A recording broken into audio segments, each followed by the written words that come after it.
Kia ora everybody, talofa lava, mala olele, bula vanaka, aloha, maloni, kia orana, whaka alofa lahi atu, tēnā koutou, tēnā koutou, tēnā koutou katoa. Warm Pacific greetings to you all. It is my absolute pleasure to be here in such esteemed company. We have the Honourable Tim McIndoe over there, we've got Dame Margaret Wilson over there, we've got most of Pacifica in the room. No pressure for the first meeting. Great, welcome all. But I am truly privileged to be here as chair of the Community Committee for this triennium. I look forward to some great outcomes for our community. I look around this room, I look around this table, and I'm very, very excited about what we are going to achieve as a group. I have a very clear and firm vision shared by my very able Deputy Councillor Kesh on the fantastic community outcomes that we can create for this wonderful place. And I look around the table and I see some incredibly senior mentors around here too, and I'm grateful for your advice. In fact, there's most of the senior mentors around here, Councillor Dave, Mayor Paula, Angela, Rob. I think most of you have been chair of this committee, so I'll do my very best to do you proud. And I'm very excited about the brilliance of our new and returning members, the brilliant, enthusiastic stuff you bring. If what you've brought so far continues through this committee, this community will be very, very well served. I'd like you all just to quickly cast your mind back to what you were doing 45 years ago. 45 years ago. I was an 8-year-old boy wandering the hills of Waipiata in the Maniatoto. Councillor Martin was probably entering his 3rd term by that stage, I think. But what were you doing 45 years ago? Because 45 years ago, 2 of our staff members, Vicky Bax and Gavin Wood, were starting their careers at Hamilton City Council 45 years ago today. Gavin is with the Infrastructure Alliance, and if you know Gavin, he's one of the nicest people the world has ever seen. He's a wonderful man, and Vicky is an incredibly strong and brilliant woman. Vicky's in our City Transport Department. Today they celebrate 45 years of continuous service with this organisation. So we will be adjourning as close as we can to just before 12 o'clock for lunch, because there is a special meeting for them.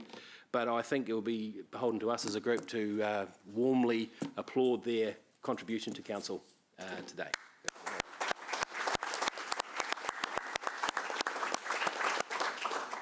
So with that, we will declare the meeting open at 9:35. We move to apologies. I have an apology from Deputy Mayor Taylor in absence. He's away on family business at the moment. Mayor Paula, I believe, is heading to the Mayoral Forum at 11 o'clock. Is that right? Okay. Do we have any other apologies? All right. Do we have a mover for the apologies, please? Thank you, Councillor Ewan. And second, Councillor Sarah. We're on the board. All right. So the confirmation of agenda. Just bearing in mind we will be aiming for close to 12 o'clock lunchtime for that ceremony. Any questions on the confirmation of the agenda? Everybody happy?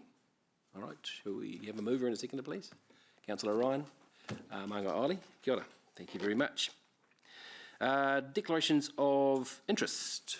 Do we have any? Mr Chair, item 10, just noting I was chair of Aberdeen School for 9 years, no longer in that position, but note an interest, but on advice from governance, not a conflict of interest. Okay, so you're noting your interest. Kia ora. Thank you, Ollie. Any others? Nope. I'll assume we're all incredibly interested. That's fantastic. All right. Moving on to the public forum. Now, it is a big public forum. Technically, our time allowed by standing orders is 30 minutes, but I'm going to use my discretion in this because there are some items of big public interest. We will continue the time at 5 minutes per speaker. Because it is of public interest, but I will be quite rigid on that 5 minutes. So that does include questions from members. So if you do want to open yourself up to questions, please finish early, because I will be drawing time on it as close to 5 minutes as I possibly can to be fair for everybody. Also, just a wee note on if you are speaking on the Kote item, we need to take a little bit of care because Item 7 is a park reclassification of Hinemoa Park. Now, we are technically still between deliberations at the tail end and consultation beforehand, so we actually can't take any comments on that particular item. So if you can, I'll be writing it pretty tightly. Keep your comments to item 8, which is the specifics of the lease in a general term, but please stay away from that. Just keeps us all protected from any form of judicial review down the track. Understand? Great. So to start with, we will move to Bruce Holloway from Melville United. G'day, Bruce. Welcome. So, Bruce, you'll have 5 minutes. The timer is up there. You'll get a bell at 4. Is that right? And that means just start to wrap it up. Right. Thanks, Mark. I'm here today to speak regarding the Melville United application to renew our lease, and I think as councillors, everything you need to know is in the agenda before you. But this is just an opportunity to fly the flag and tell you a little bit more about what we're doing, and to give you some feedback on things that have been happening at recent times at Gower Park. I think Gower Park's evolving as a real gem of a sports facility for the city, and it's massively improved from the days when your absent councillor Jeff Taylor was tearing up the wing back in the early 80s as a hot-headed winger. So it's really moved on. In those days, it was pretty much one bumpy pitch and a hinterland of swamp. And indeed, for decades, I think the feeling amongst not just the football fraternity, but the wider sports fraternity was that here in Hamilton, we had lovely gardens, but we were the runt of the litter in terms of community sports fields in comparison with other North Island urban centres. And I can vividly remember, as chairman of my club, that conditions were sometimes so lousy that it was all we could do to stop our coaches from wanting to go and train on city roundabouts, because they could see they had far more loving care than our sports fields. So a big concern, and I just want to put on record that it really is improving at the moment.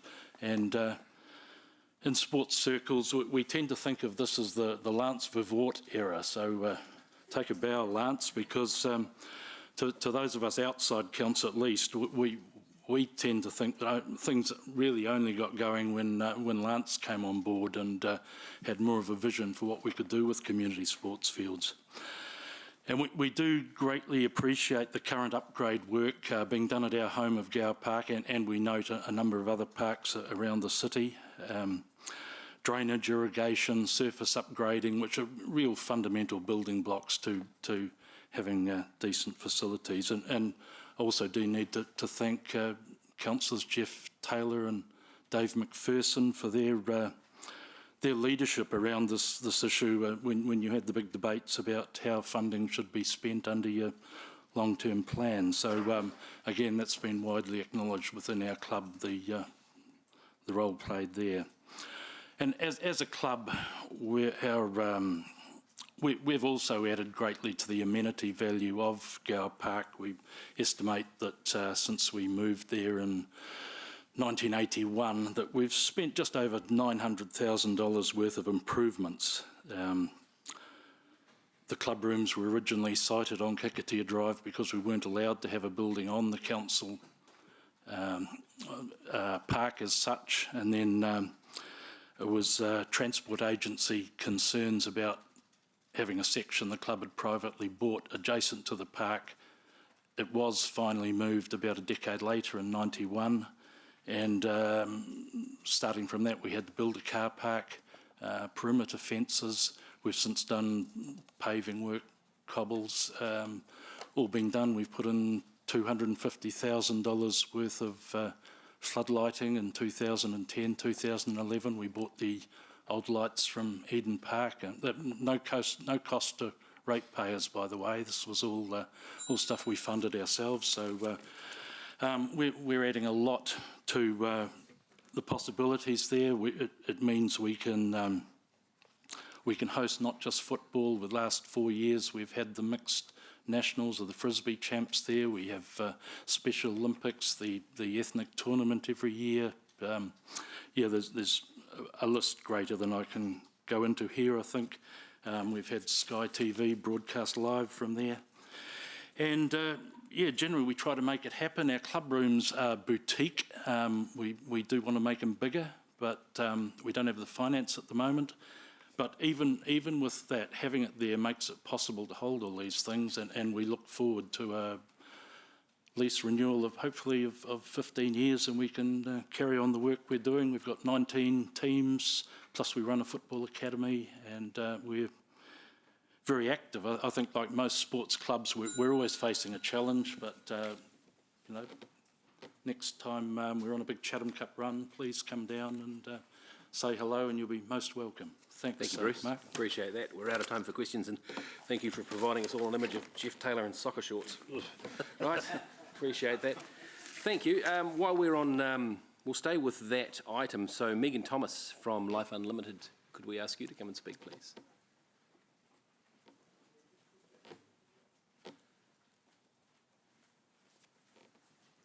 Kia ora, Megan. So you'll have 5 minutes, as you're aware. Tēnā koutou katoa. Thank you for having us here and having the opportunity to speak about our community group lease. It's a privilege that we've been able to operate within Hamilton for over 40 years now, offering health and disability services to the local community. And we've now extended to a national reach in some of our services, but seen as a Hamilton organisation that is growing. Renewal of our lease is critical for us to be able to continue our work in this region. We provide disability support to people. We have information, support, different community programs, a sensory room in our property that many people attend. And we offer hearing therapy, so this is a great service that's for free where people can come and understand their hearing impairments. We have a national service that's run from Hamilton around autism, and we're recognised as experts around autism and offer that out of our Hamilton offices. We also serve the Māori community. We have a disability information service specifically for Tainui, and we provide needs assessment for disability supports for Māori in this region. All of this is done from our office where we own the premises and have been happily located there for just over 20 years, I believe, and we look forward to being able to continue that with a renewal of our lease for another 15 years. I just want to recognise also that we do have a commercial activity that we run on the premises through our mobility centres, and give you some history to that. The reason we started that was a recognition that it was very difficult for people to get decent equipment to support them in their access into the community. So it was very much about meeting our purpose of living independence for everyone. That's what LIFE stands for. So that's why we started that activity, because there was a lack of access to the right sort of equipment and supports that people would have. That also provided another opportunity. If we could create some return on that, then obviously that enables us to provide greater reach into our communities, because the funding we receive is always slightly restricted in what we can do. So we've got to try and find other means to make sure we can provide more community activities, because the need is always greater than what we can provide for. Open it up for questions. Thank you. Do we have any questions? Councillor Gallagher. I have to ask a question. Is it true that Life Unlimited is deeply admired by the people of Hamilton for the incredible service it has done for our community? The hard Deeply admired, yes. Yeah. Well known and well recognised, I believe, for what we've offered. I think that was the answer we hoped you'd give, definitely. Yes. Any other questions? But please don't make them as grilling as that. Right, thank you very much, and thank you for what you do. Really Thank you. Appreciate it. Kia ora. All right. Rachel? Yep. All right, we'd like to ask Rachel Corrales, the CEO of Kote Pacifica Trust, to come on up. Rachel, thank you. And just again, I'll just remind you, we've talked about it before, but just to keep us all safe, we keep a discussion to item 8 as opposed to item 7. Malo lava le soifua, tēnā koutou katoa. Warm Pacific greetings to you all. We've spoken on numerous occasions in different forums, indeed in this very room, on the benefits of the Hub project for Pacific people, for people from all ethnicities, the broader community, Kirikiriroa and the region. The Hub proposes to provide a place of healing and learning, and a place from which all people from all walks of life and backgrounds can be supported for free across all the wellbeing domains. It is our intention to take the fences surrounding the Hamilton Bowling Club down, both literally and figuratively. We have emphasised that the Hub will be the first of its kind in New Zealand and will be a model for the enhancement of the holistic wellbeing of people and communities that the rest of the country can replicate. People in Wellington are watching while we seize and create our own opportunities, our own solutions, and our own magical partnerships across community groups, across organisations, across sectors, and across institutions who are normally in competition with each other. The Hub is bringing people together without regard for ethnicity, age, gender, sexuality, religion, or even political views. Local MPs from opposing parties fully support the Hub. The Hub is bringing us all together, and that is fantastic. But what we need now is local government foresight, and more importantly, approval to proceed to the next stage in the development of our partnership with Council. Rather than restate the benefits of the Hub project, I would like to address a few matters that come through in the staff report regarding the proposed agreement to lease. Firstly, the estimated costs of the project have actually come down to $9.6 million. Nearly 3 years ago, Trust Waikato granted us $2.2 million in funding towards this project. Never did we consider that it would take this long to get to this point, trying to secure council-owned land. But we have persevered, and we have done it cheerfully. The tricky part for us is that if we do not meet the terms of the Trust Waikato grant by September this year, Trust Waikato have advised us in writing that the funding will be withdrawn. Regarding DIA funding, we have been in discussions with the Community Facilities Fund for more than 3 years now.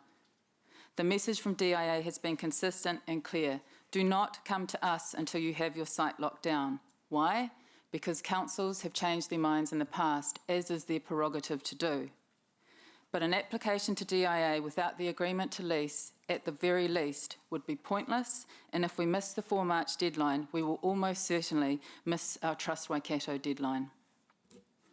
Thirdly, there are issues raised in the report in relation to the council occupancy policy. These are things that we will work through over the next few months. Staff have identified inconsistency of application of the policy as a risk.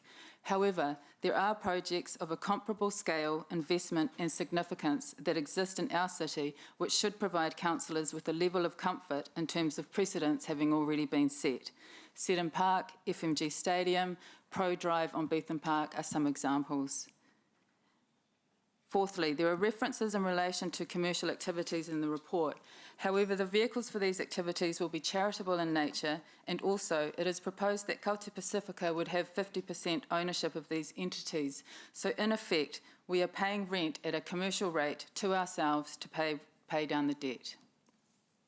Finally, in terms of deliverability and sustainability, Deloitte have prepared for us over the last 3 years a number of feasibility reports which have given us the confidence to proceed. Also, we are not now, and we have never been, alone on this journey. We have excellent, credible partners with the right expertise to deliver on the different components of the Hub.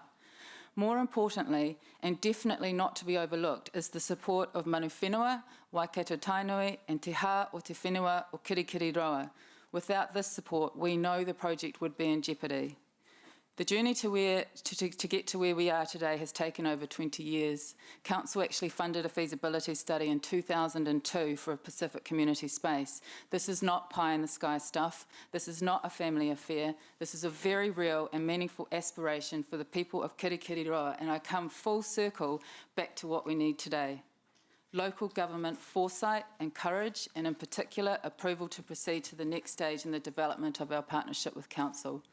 Kaute Pacifica's mission statement for a long time was Tangata Pacifica, which literally translates to United We Will Achieve. That statement remains true today as it did at our foundation. Tangata Pacifica. Thank you. Well done.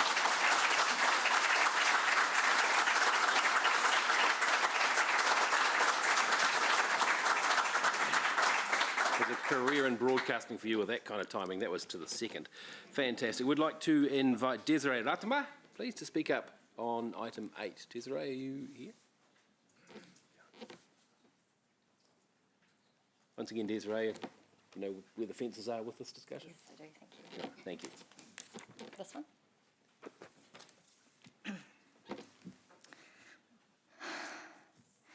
Talofa lava Chair, Your Worship, and fellow councillors. Before I begin, I think it is appropriate that I start with a prayer or PC, if I may. Whaawhetai le atua ina ua alofa fua lona lofa ua tumau lele ile fa avavau. My name is Desiree Ratima, and today I sit before you as a part Samoan, Irish New Zealander, born and raised in Tokoroa and now a proud Hamiltonian. I am a mum, a trustee of Kaute Pacifica, and have worked most recently at Creative Waikato. I am not speaking on behalf of Kaute Pacifica, but in a personal capacity in support of the approval to enter into an agreement to lease. If you just bear with me for a second, I'm going to provide a bit of context as to why this decision is so pivotal. My ainga, or family, came to New Zealand in the 60s and 70s in the hope of finding employment and a better life for their families. My family, and particularly my mum, worked tirelessly to provide for her children in the hope that they would go on and have the opportunities that she didn't have. Growing up, we felt a debt of gratitude and sense of duty to support our people and future generations. My 8-year-old daughter recently accompanied me to Samoan language classes put on by the talents of the Pacific Academy, thank you Landy, and I could see firsthand the benefits of being grounded in one's identity and what that did for her self-esteem and confidence. I think the visibility of the hub for Pacific people will be invaluable, particularly if we consider that the Pacific population in the Waikato increased by 49% between 2001 and 2013, and 58% of this Pacific population is under 25 years old. A recent Treasury report, the New Zealand Pacific economy, was the first of its kind to look at the contribution of Pacific people to a wider community, not only in terms of money and assets, but also well-being, which is critical when we look at the hub's proposed wraparound services to cater for our people's physical, mental and spiritual health. I know that Rachel Corrales stands on the shoulders of those Pacific pioneers before her with a sense of fervour, humility and commitment to quality and excellence. The proposal for a Pan-Pacifica hub is not exclusive. It will seek to not only lift up our Pacific people, but envelop those around us with a sense of community and connectedness. That in turn will help to generate a greater, healthier community for everyone. Whawhitai lava, malo lava. Any questions from members? Thank you very much. Very good indeed. All right, Lale Inamia, I would invite you to come and say a few words. Once again, Lale, you'll have 5 minutes, which includes questions, and if you can keep it to item 8, that'll be great. No problem. Maro soi fo maua manalangi mama, kia ora koutou katoa. My name is Lale Ramia. I wear a few different hats in and around our community, from the business side as well as a community and a cultural perspective. Today I have the privilege of being able to speak in support of Kaute and our Pan-Pacific Hub from the perspective of Hamilton Girls High School. So I'm also the chair for Hamilton Girls High. Wanted to share a little bit about understanding the opportunity that our history has put forward for us. And that history tells us that a green belt in the middle of our city, which stretches from Roto to Awa, is steeped in history. So much history that we've chosen to preserve it in such a way that all community can be part of it. In such a way that government can also see that the biggest public girls' school in the region sits right in the heart of it. 1,700 odd girls, 3,000 odd parents involved in the community, with an opportunity to help bring our future leaders forward. Almost 40% of that community are Pacific and Māori. We have a fantastic opportunity to continue that foresight and that leadership from Roto to Awa under a history steeped with Hinemoa, named in the park. We, from a school perspective, also have a vision. We've been working with MOE on the basis of redeveloping the school and are about to undertake a significant redevelopment of that entire school. The ability to turn the public services inside of the school to the outside of the school so that the public can integrate and use that more. The ability to still be able to teach our young ladies and our young leaders from inside to then communicate and connect with the community outside it. It has a fantastic environment with which to be able to continue to grow in the community space. Sports fields, sports communities just down the way, education facilities at a tertiary nature right next door. The ability to connect to green space, to let that mind breathe and feel free, and to be able to be the leader of the communities and our future that we all envisage. And then just down the road, a Pan-Pacific hub, the ability for us to connect our communities from our kaumātua right through to our young ones. And it has no colour, because that is New Zealand as we see it today. The New Zealand that we see today is steeped in a history of understanding where you came from, why you came from there, but also understanding and respecting the land that we have come to in order to create the New Zealand and the Aotearoa that we want to see our children live in. So thank you for the opportunity to be able to speak from Hamilton Girls High perspective. We are pleased to be able to continue to support Kaute Pacific and the work moving forward to help bring our communities together, but more importantly, put a beacon in the middle of Hamilton that tells New Zealand that it's okay to bring that multicultural inclusiveness into the heart of the city, visioned by our forefathers and mothers in Hinemoa Park and in the Western Town Belt. Whawhatei lava mo le awa noa. Questions?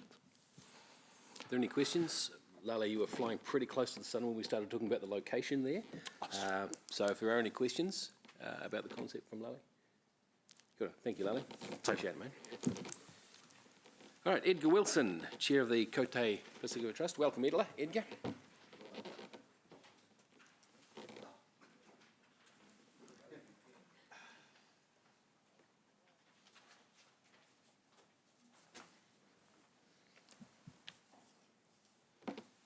Well, greetings, warm Pacifica greetings, and morning, Chair Mark. Thank you. Your Honour the Mayor, councillors, and my goodness gracious me, more people than the 50th that I was at recently. My role this morning is actually quite simple. I'm just going to go through and acknowledge the people who are here, and then I want to acknowledge some other people at the end of it. So, Nolan Petter. Nolan Petter could tell you about the story for the last 20 plus years. And I don't really think they envisaged it getting to this point in terms of the grandeur of the whole thing, because it's actually quite special. So Nolan Petter, I want to acknowledge you particularly.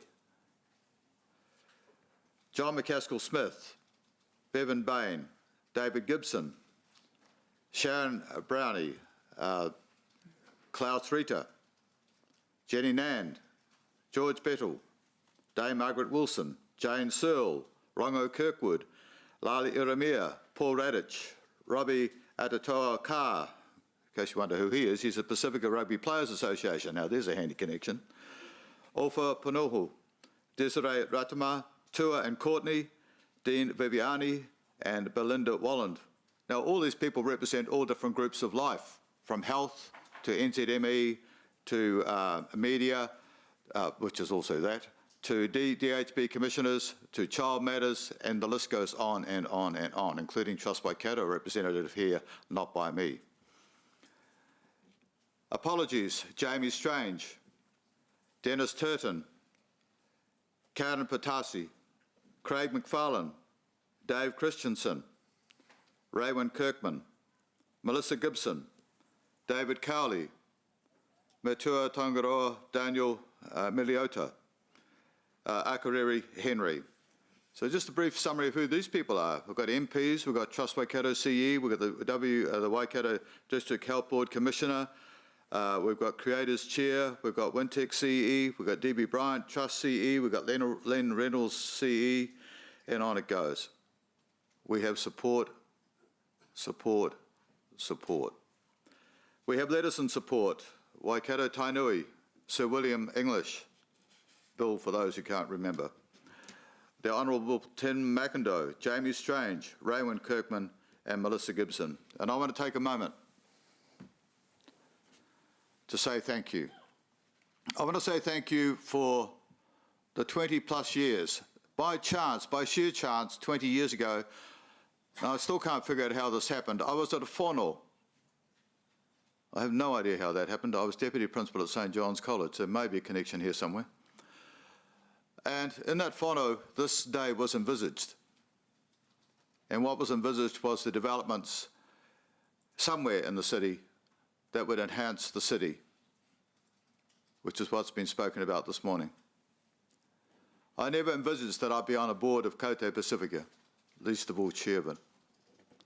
But I want to thank the people who got us here today, the Kote Pacifica staff, the board members over years, the wider community. The Pacifica community is dynamic, and as we heard earlier today, it is growing by the day. It's real. I want to thank also the city. I want to thank Lance. You have been a champion. Maria, a co-champion. Thank you.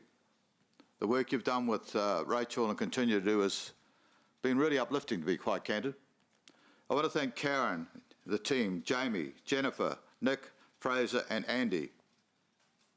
It seems an awful long time ago since I talked to some of you people. The fact of the matter is, it is. And finally, I want to thank the councillors, the past councillors who did not return after the election, and the councillors of today. You have been wonderful to meet with on a one-to-one. You've shown me integrity that I've really appreciated. You've shown me a sense of community, and you most definitely have shown me why you should be where you are. So to you all, thank you so much. And on behalf of Kote Pacifica, I give you every blessing. Kia ora, Edgar. Are there any questions? All stunned by the brilliance. And congratulations on your 50th. You had me fooled. Thank you. Well done. Thank you, Mark. Good on you, Edgar. All right, and I believe this is our final one, is the Honourable Tim McIndoe. No, this can't be right. I was expecting Tim McIndoe, but we've got Grizzly Adams. So it looks cool, Tim. It looks very cool. My vote is keep it. I'm hoping Santa's here to provide another gift. You might want Andrew's old robe. Right? Talofa lava, maloa lele, kia orana, nisa bulavanaka. I haven't got time to greet everybody, and I don't know all the greetings, but warm Pacific greetings to everybody. Kia ora tato and good morning. I'm delighted to be here. This is a bit of a first for me. If I wasn't sitting here right now, I'd be sitting in the Justice Select Committee hearing submittals instead of making one myself. Because of the time constraint, could I just begin by associating myself with the outstanding submissions you've already heard from the 4 previous speakers, and in particular acknowledge Rachel and her team. I think that we have already heard the fact that there is very widespread support in our community for this, and I'd like also to acknowledge everyone in the room, starting with the councillors and the staff who have helped so much. It is deeply appreciated. You have given very strong support, and I think you've heard from the list that Edgar has just read out to you how widespread that support is outside this room as well. So to everybody here and outside the room who can't be with us, thank you for the support you've given.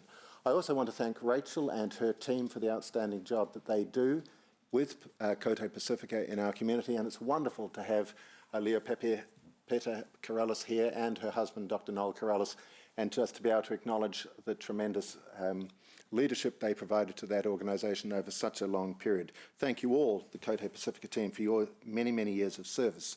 And many of us had the privilege last year of attending the special anniversary event where so much of that service was acknowledged. And it really is inspiring to hear just how many different aspects of our community are assisted. Not just Pacifica, obviously predominantly Pacifica, but the reach goes much wider than that.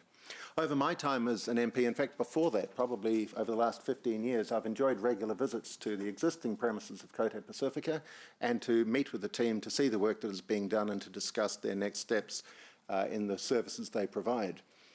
Many of you will be familiar with those premises in the Neville Kane building, the other end of Victoria Street. It is now very cramped, and I see this as an opportunity to do something about this. I see this as a very attractive proposal for our city.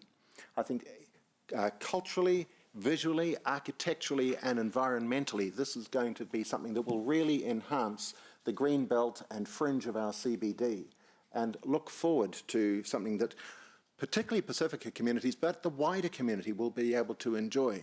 And should it go ahead, I feel sure that all of us will have the privilege of being able to take part in that.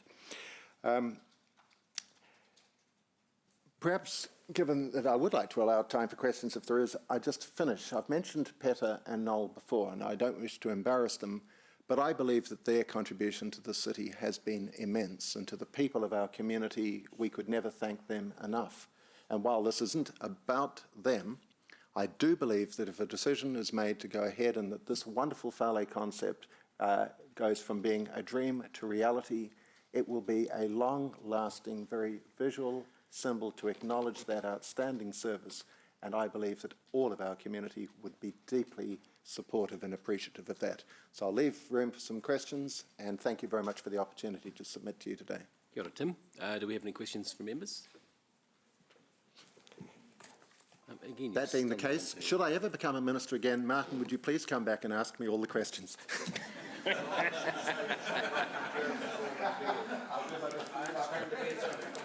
We'd ask you not to encourage him, please, Tim. Thanks very much. All right, thank you, speakers. Thank you for the passion you brought to the room, and we'll be on to your item as quickly as we possibly can. So I appreciate your succinctness, if there's such a word. Thank you very much. Right, moving on to item 5, the Chair's report. I'll take the Chair's report as read. Do we have any questions? I don't need to speak to it. No questions? Certainly, absolutely. Good morning. Just very quickly with the Chair's report, I'm sure we can all understand and appreciate the inclusive tone that Chair Mark has taken. So I just wanted to have a quick word of acknowledgement and thank Mark for your inclusive nature and your collaborative approach, for checking in on me regularly, making sure I'm comfortable in my new role. I really appreciate it. And thanks for including me and filling me in on all your meetings, ideas, and your plans, and for bringing the energy and the enthusiasm that leading such a large and vibrant community needs. So I'm looking forward to working very closely with you, and thank you. Great. Thank you very much, Kish. And I'll just sort of respond to that and just say, look, thank you for your kind words, but when I call you, it's actually a desperate plea for help. So. But thank you very much. Okay, so look, I'll move the Chair's report. Will you second it, Kish? Those in favour, show of hands. Against? Carried. Unanimously. Great. All right, so we move on to item number 7, the part reclassification of Hinemoa Park. Nick and Maria.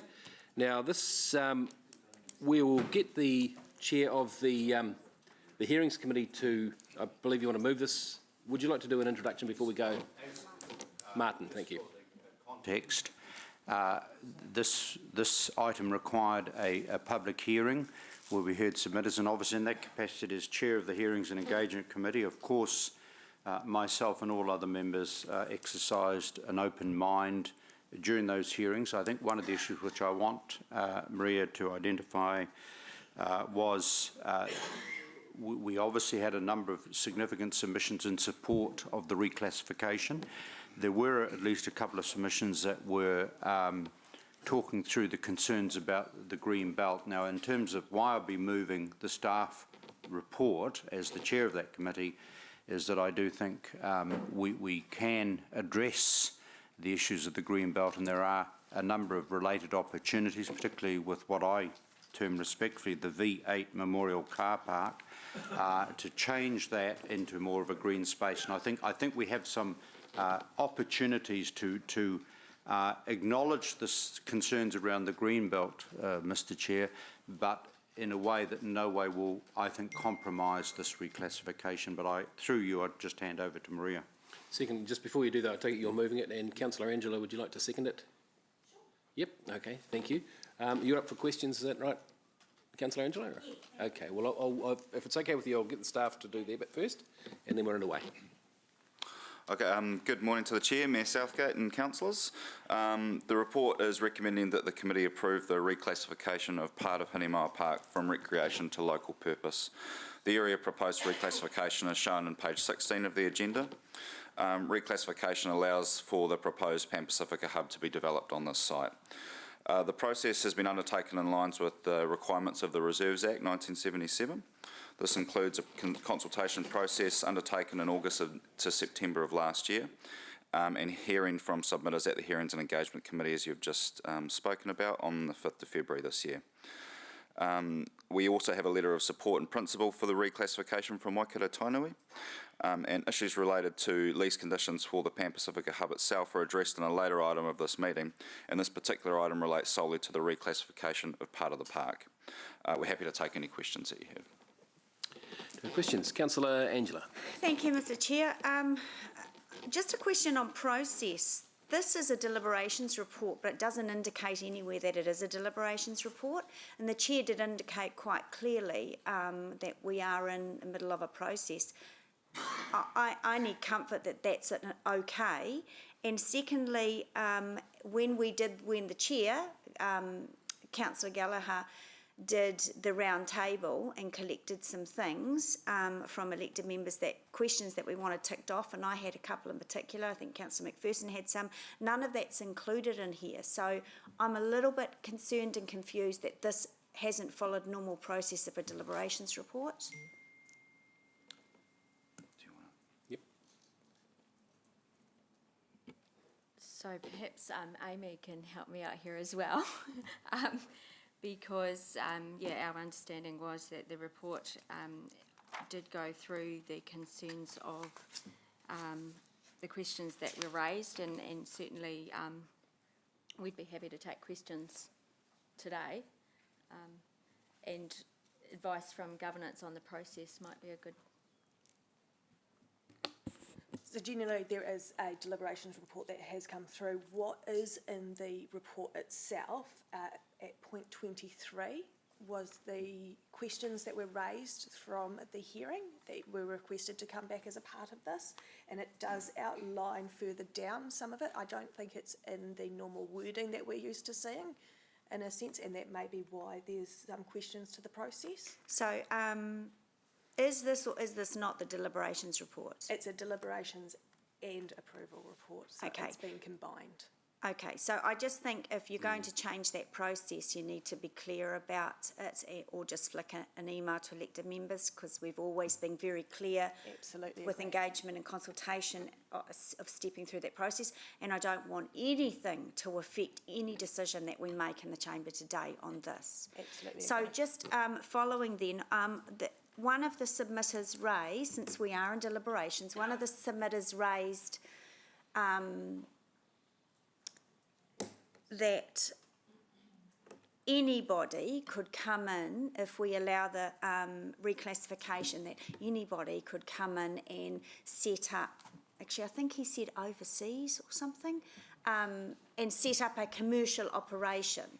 I don't think that that's the case, but I asked for information back on that, which is not included in this report. Apologies for that, Councillor Angela. Mm-hmm. I believe that our community occupancy policy and guidelines protect council against anybody coming in with a commercial operation in that respect. Okay. I can't remember what my other questions were. That's all right. Look, if you come back- Surprisingly, I didn't Thank bring you. my notes. And you make a good point about the deliberations report. We'll clear that up next time, absolutely. Kia ora, Mangai Te Pora. Tēnā koe, Mr Chair, Nick Maria. Just I think it's an easy question. Noting the importance of item 8, page 13.29, note that the lease requires the Minister of Conservation approval. Do staff foresee any reason why the Minister would not grant the lease? No. Thank you. Is that the lot? Brief and concise. No more questions? All right, any other questions from members? All right, it's been moved by Councillor Gallagher, seconded by Councillor O'Leary. And those who would like to speak to it? I presume you'd like to speak first. Where, in terms of some aspects of a process, Councillor McPherson and Councillor O'Leary have raised one or two items, Councillor McPherson during the hearings, which I'm sure that we can actually continue to discuss and fine-tune. I'll obviously reserve a right of reply if need be. Thank you. Councillor Dave. I'm happy to speak in support of the motion. Councillor Angela did remind me that I had asked a couple of questions. One of them is listed there, one that I can remember. That was the question of opening the area up, and because there was a suggestion by a submitter that it would be closed off to people other than users of the facility, but mainly Pacifica. It wouldn't be open to the community. The question, I think, was actually answered best by Rachel Corrales right at the start of her speech, when she pointed out that the first action, more or less, would be the taking down of the fences. And I think that that's a symbolically important and the practically important thing, that this centre is going to open up that area, going to enable greater community thoroughfare involvement. And that's one of the reasons why it's good for the city. There's been all sorts of excellent speeches to date, and I'm not going to repeat them, and I'm sort of going to speak to the next item as well as this one, since they're so intertwined. I think providing this sort of lease and enabling this sort of activity is actually core business of councils. I know we've had one or two strands in the past that I don't believe are quite so prevalent on this council, to suggest that rubbish collection and rates and roads are about all the council should be involved in. But I believe council should be involved in the well-being of its community and doing its best to ensure that that happens. And not only does this project deliver that, the direction of travel of the project is set by the community. It's not council coming in and saying, this is what you should do, or we've got a gift for you. It's the community saying, this is our project, this is what we want to do, this is how it contributes to community well-being. Will you support us? And we have supported them, and I hope we continue to support the project. I think that it should become a partnership where we support it with land and perhaps other resources, and certainly with moral and political backup. So I'm very pleased that we've got to this stage. I'm sorry, Rachel, that it's taken so long, but it is, good things take time. Thank you. Thank you, Dave. Great speech. Councillor Ewan. Yeah, thanks, Chair Mark. Look, I will be supporting the staff's recommendation. Obviously, during the deliberation, we heard from some members of the community articulating their concerns about a removal of green space and the change of activity orientation. On balance, I feel that, in fact, Hinamao Park in the past has been this wonderful combination of green space and community-based activities. When I look at the fact that it's, it's amateur radio from bowling clubs to tennis. And I think what's amazing about good green space is that at the heart of it is the community. And so I don't think you can get much more community than the type of Pacific Hub type activity we're talking about. So although I recognise that for some Hamiltonians who have lived across from the area that they may see a small change of activity, I don't think there's actually a significant deterioration. In fact, I would argue that in fact it's enabling the community to enjoy this wonderful green belt which we're so interested in protecting. So in summary, I intend to support the staff's recommendation and I will speak at length on the next item in support. Thank you. Thank you, Ewan. Appreciate that. Your Worship, Mayor Southgate. Thank you, Chair Bunting. I just want to say that this has been a long process and a long time coming, and it's time to do this next step and allow this project to go on to its successful phase of being built. Really was quite excited by the work that the West Town Belt plan achieved last year. I think it was a sterling job.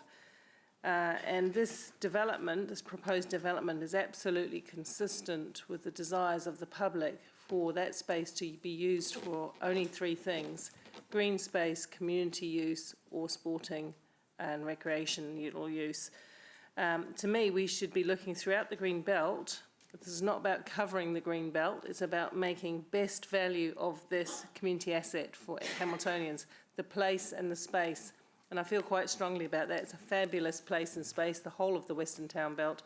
And in all parts, we need to stop and think, what is the best value of this asset for Hamilton? And I think this delivers clear benefits for Hamilton across the board, not just Pacifica, but all people. As my colleague, Councillor McPherson, has said, it will help activate other important parts of the park. We will get some pedestrian connectivity, we will get some more openness, we'll get some replanting and landscape, and that will connect us to other areas of the park that we are yet to talk about, for example, where the Founders is currently placed. And all of this is about making the whole West Town Belt as vibrant and as successful as a city space as it can be.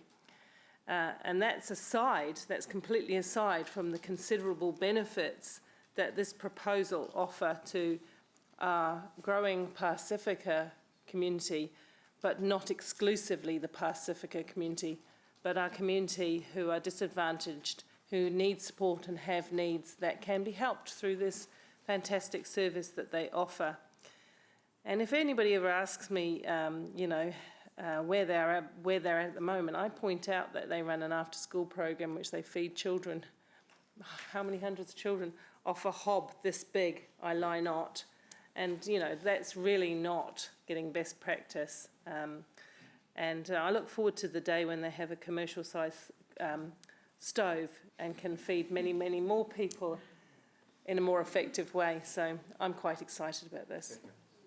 Thank you, Mayor Paula. I'm enjoying the visionary aspects of these speeches, really enjoying it. Sorry, Mr. Chair, just a process, because you've got a mover and a seconder.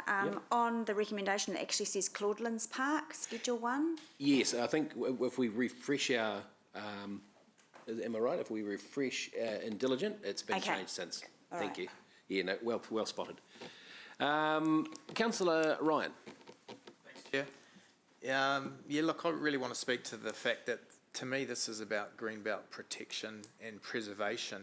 And Cote have been, when we had the consultation around the greenbelt, they were there at the start and worked in collaboration with our staff and community to create a real alignment and to preserve the historical and cultural aspects of it. And I think what we're seeing today will only enhance the spirit, the sanctity, and actually activate that greenbelt better than it currently is. I don't think this sets a negative precedent, but rather if we were ever to activate or open our green belt, this actually sets the standard. I want to thank and acknowledge the speakers this morning and the work that you've all done and do in our community, and thank you for making our job as elected members actually easier. Kia ora, Ryan. Thank you, mate. Māngai Te Pora. Thank you, Chair.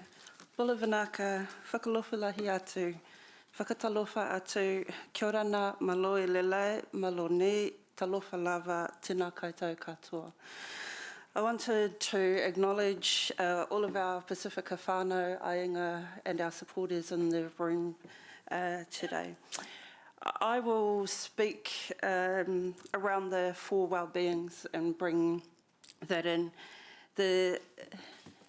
I've been able to experience the concept of talanoa and the importance of communication, sharing the need for a space for our communities, an environment where we can come together, express, share and celebrate. So the reclassification is much more than just a transaction, but signals a practical and meaningful expression of the 4 well-beings.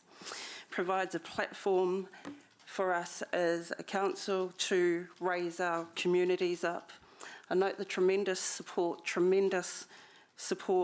on the proposed reclassification. The support of iwi, mana whenua, all behind. I'm reminded in these 4 well-beings of some Pacific values that I have learnt over time, gotten to experience, which is reciprocity in relationships, leadership, unity, family, respect and love. And so in that, as Māngai Māori in support of the reclassification, understanding that this will go forward to embedding in the fabric of our community a unique, strong, warm thread that will tie us all together. Kia ora. Kia ora. Lovely. Right, Councillor Sarah, beat that.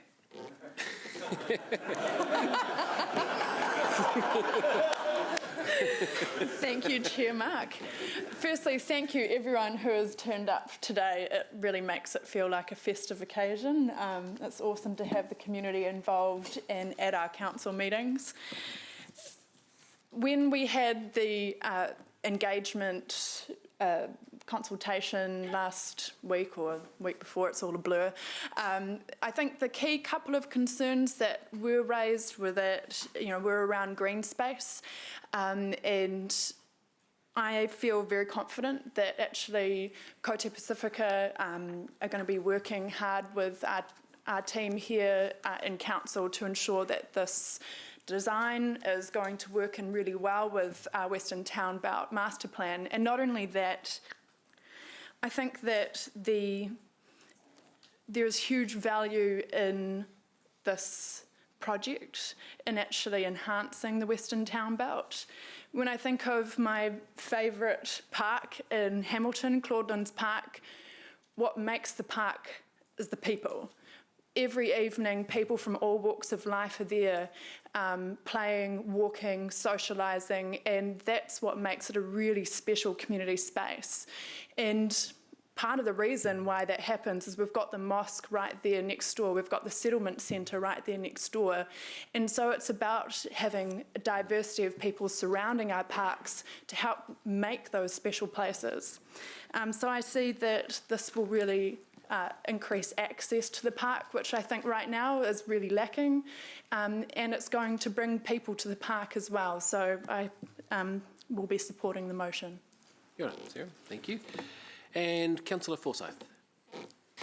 I just want to reiterate, and I share exactly the same sentiments with many of my colleagues, so thank you to each and every one of you that's in the room today. It's fantastic to see such support for a project. I can't believe that it's taken 20 years, so I really want to congratulate you for your vision, for your determination and tenacity just to hang in there and keep going and getting this thing over the line. Secondly, I just want to refer to the Greenbelt reclassification and Greenbelt spaces, the environment, trees, open spaces really are important not only to the city but to us as people. They connect us to the environment, but a green space also helps us connect ourselves to ourselves. And I've been down there, had a visit with staff, and felt the emptiness, the abandonment, the disuse, and it sort of nearly felt kind of like a ghost town. So to have a facility like this that brings life, brings energy, brings chi, brings so much more to a green space is so, so important. So I wholeheartedly support the direction and the benefits that this facility is going to bring, not only to the immediate environment, but to the whole of the city. So thank you. Kia ora. I presume you want the right to reply, Councillor Gallagher. I'll just jump in beforehand, if I may. When I was a young man climbing up some maunga in the Maniatoto, it was my first mountain I ever climbed. And you know when you're getting to the very top of the mountain, there's always that irritating last bit over the peak. It's almost like the Hillary step. So I kind of feel like the way this is going, we have taken another step up that Hillary peak. So I just want to send you warm Pacific greetings and wish you all the very best for the next stage. Councillor Gallagher. I intend to move the next item, if I may. I think the contributions have summed up very well, and I think that the critical issue is that through the hearings process, I am of the view that we are still being consistent with the West Town Belt Management Plan, a green belt, and I think, and I mean this with no disrespect, and you would expect this coming from me, a green belt should not just be enjoyed by adjacent million-dollar apartments. A green belt is about a people's belt, and it's about activity, and I think across the totality of the West Town Belt, that's where we're going. I do think, and you know my views, I think respectfully we have a huge opportunity to address that V8 Memorial Car Park, because I think we have an amazing opportunity over time to return that slab of concrete to an open green belt, which will enhance all the adjacent developments. But without further ado, I will so move. Thank you very much, Councillor Gallagher. So it's been moved, the staff recommendation has been moved by Councillor Gallagher, seconded by Councillor O'Leary. We'll go to the board for this one, and we'll take a vote, please.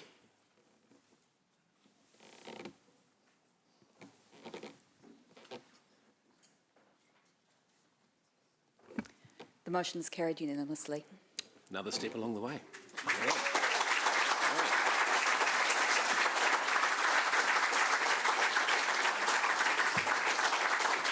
Now, members, we are due a break, but if it's okay with you, we'll plough through this one as well before we get on to the next one. So we move on to item number 8. Yeah, we'll just... Right, hang on, let's list... Whoa, Taihoa. Okay.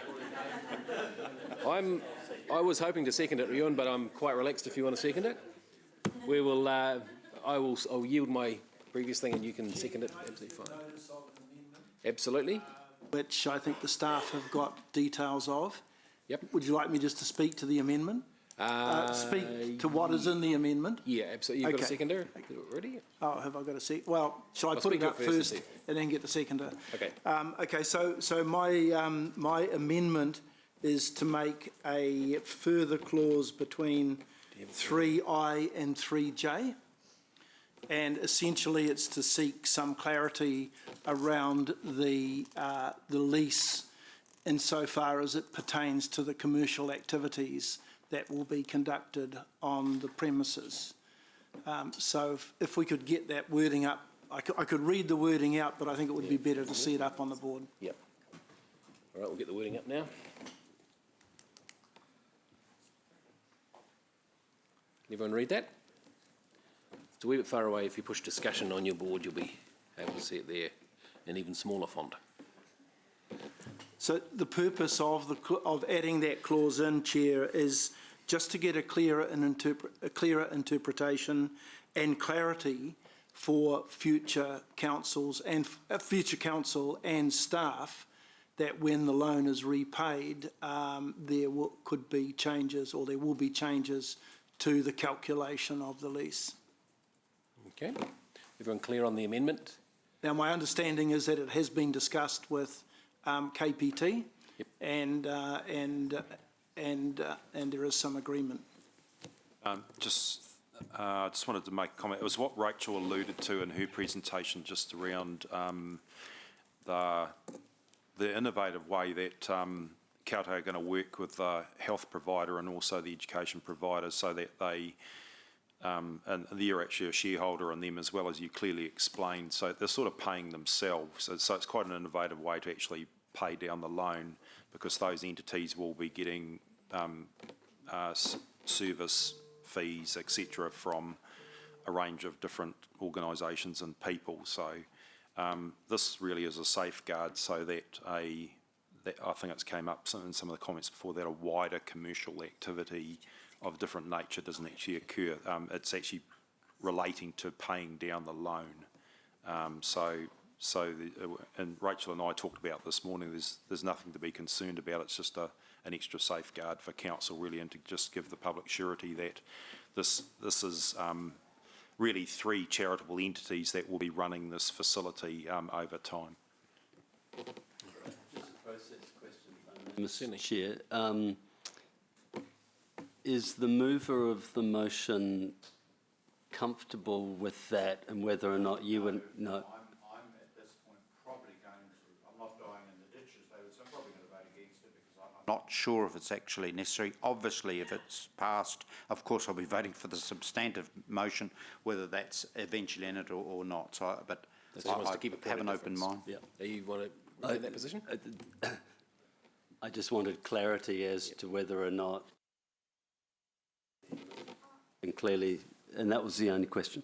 Can I just provide some clarity? This is not the final lease document, so we can go away and work with Rachel and the team and actually get the legals to really look at this in a bunch of detail. And as Martin says, it may turn out to be a bit of a moot point where they're paying themselves, etc. So I don't think this is anything to be concerned about in the agreement to lease.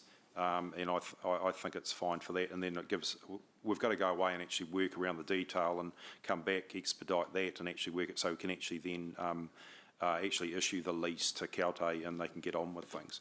Councillor O'Leary. Yeah, thanks. I'm just trying to get my head around the consequences of this, because often we put in these things and consequences on the other end are not what we are seeking. So what's the allowance? Because it says that the allowance is going to end when the loan is paid off. So the way it's going to work is that Kaute will have a community occupancy lease with council, which means they get the discounted rate for that facility area, the land and the building's going to be handed over.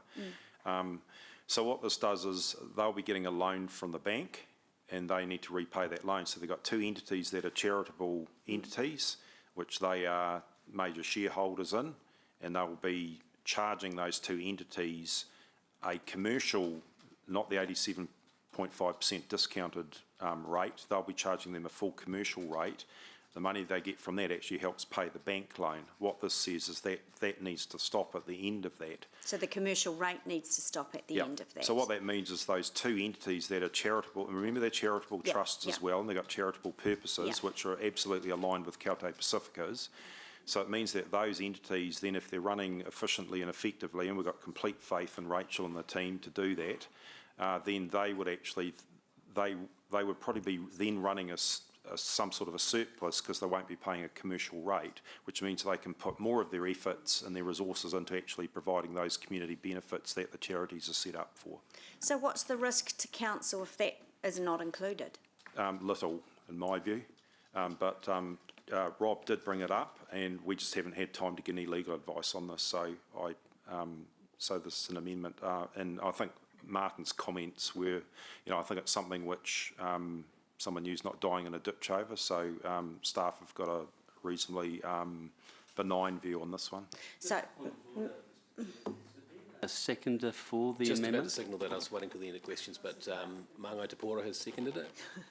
So Mr Chair, I'd like to request that you make that as an amendment, so committee, well, certainly I won't be, I'm not happy to support that particular clause. Yeah, it's definitely an amendment. Great, thank you. Okay, kia ora. So the amendment has been seconded by Māngai Te Pora. It'll be treated as such. Mayor Paula. Question I have about it is the risk doesn't just extend to this community asset, does it? I think the debate was about how we lease our buildings when they become semi-commercial versus purely community use. And I understand, and we do want to encourage these groups to be sustainable, financially sustainable, and they'll need some commercial product to do that, to be able to go forward.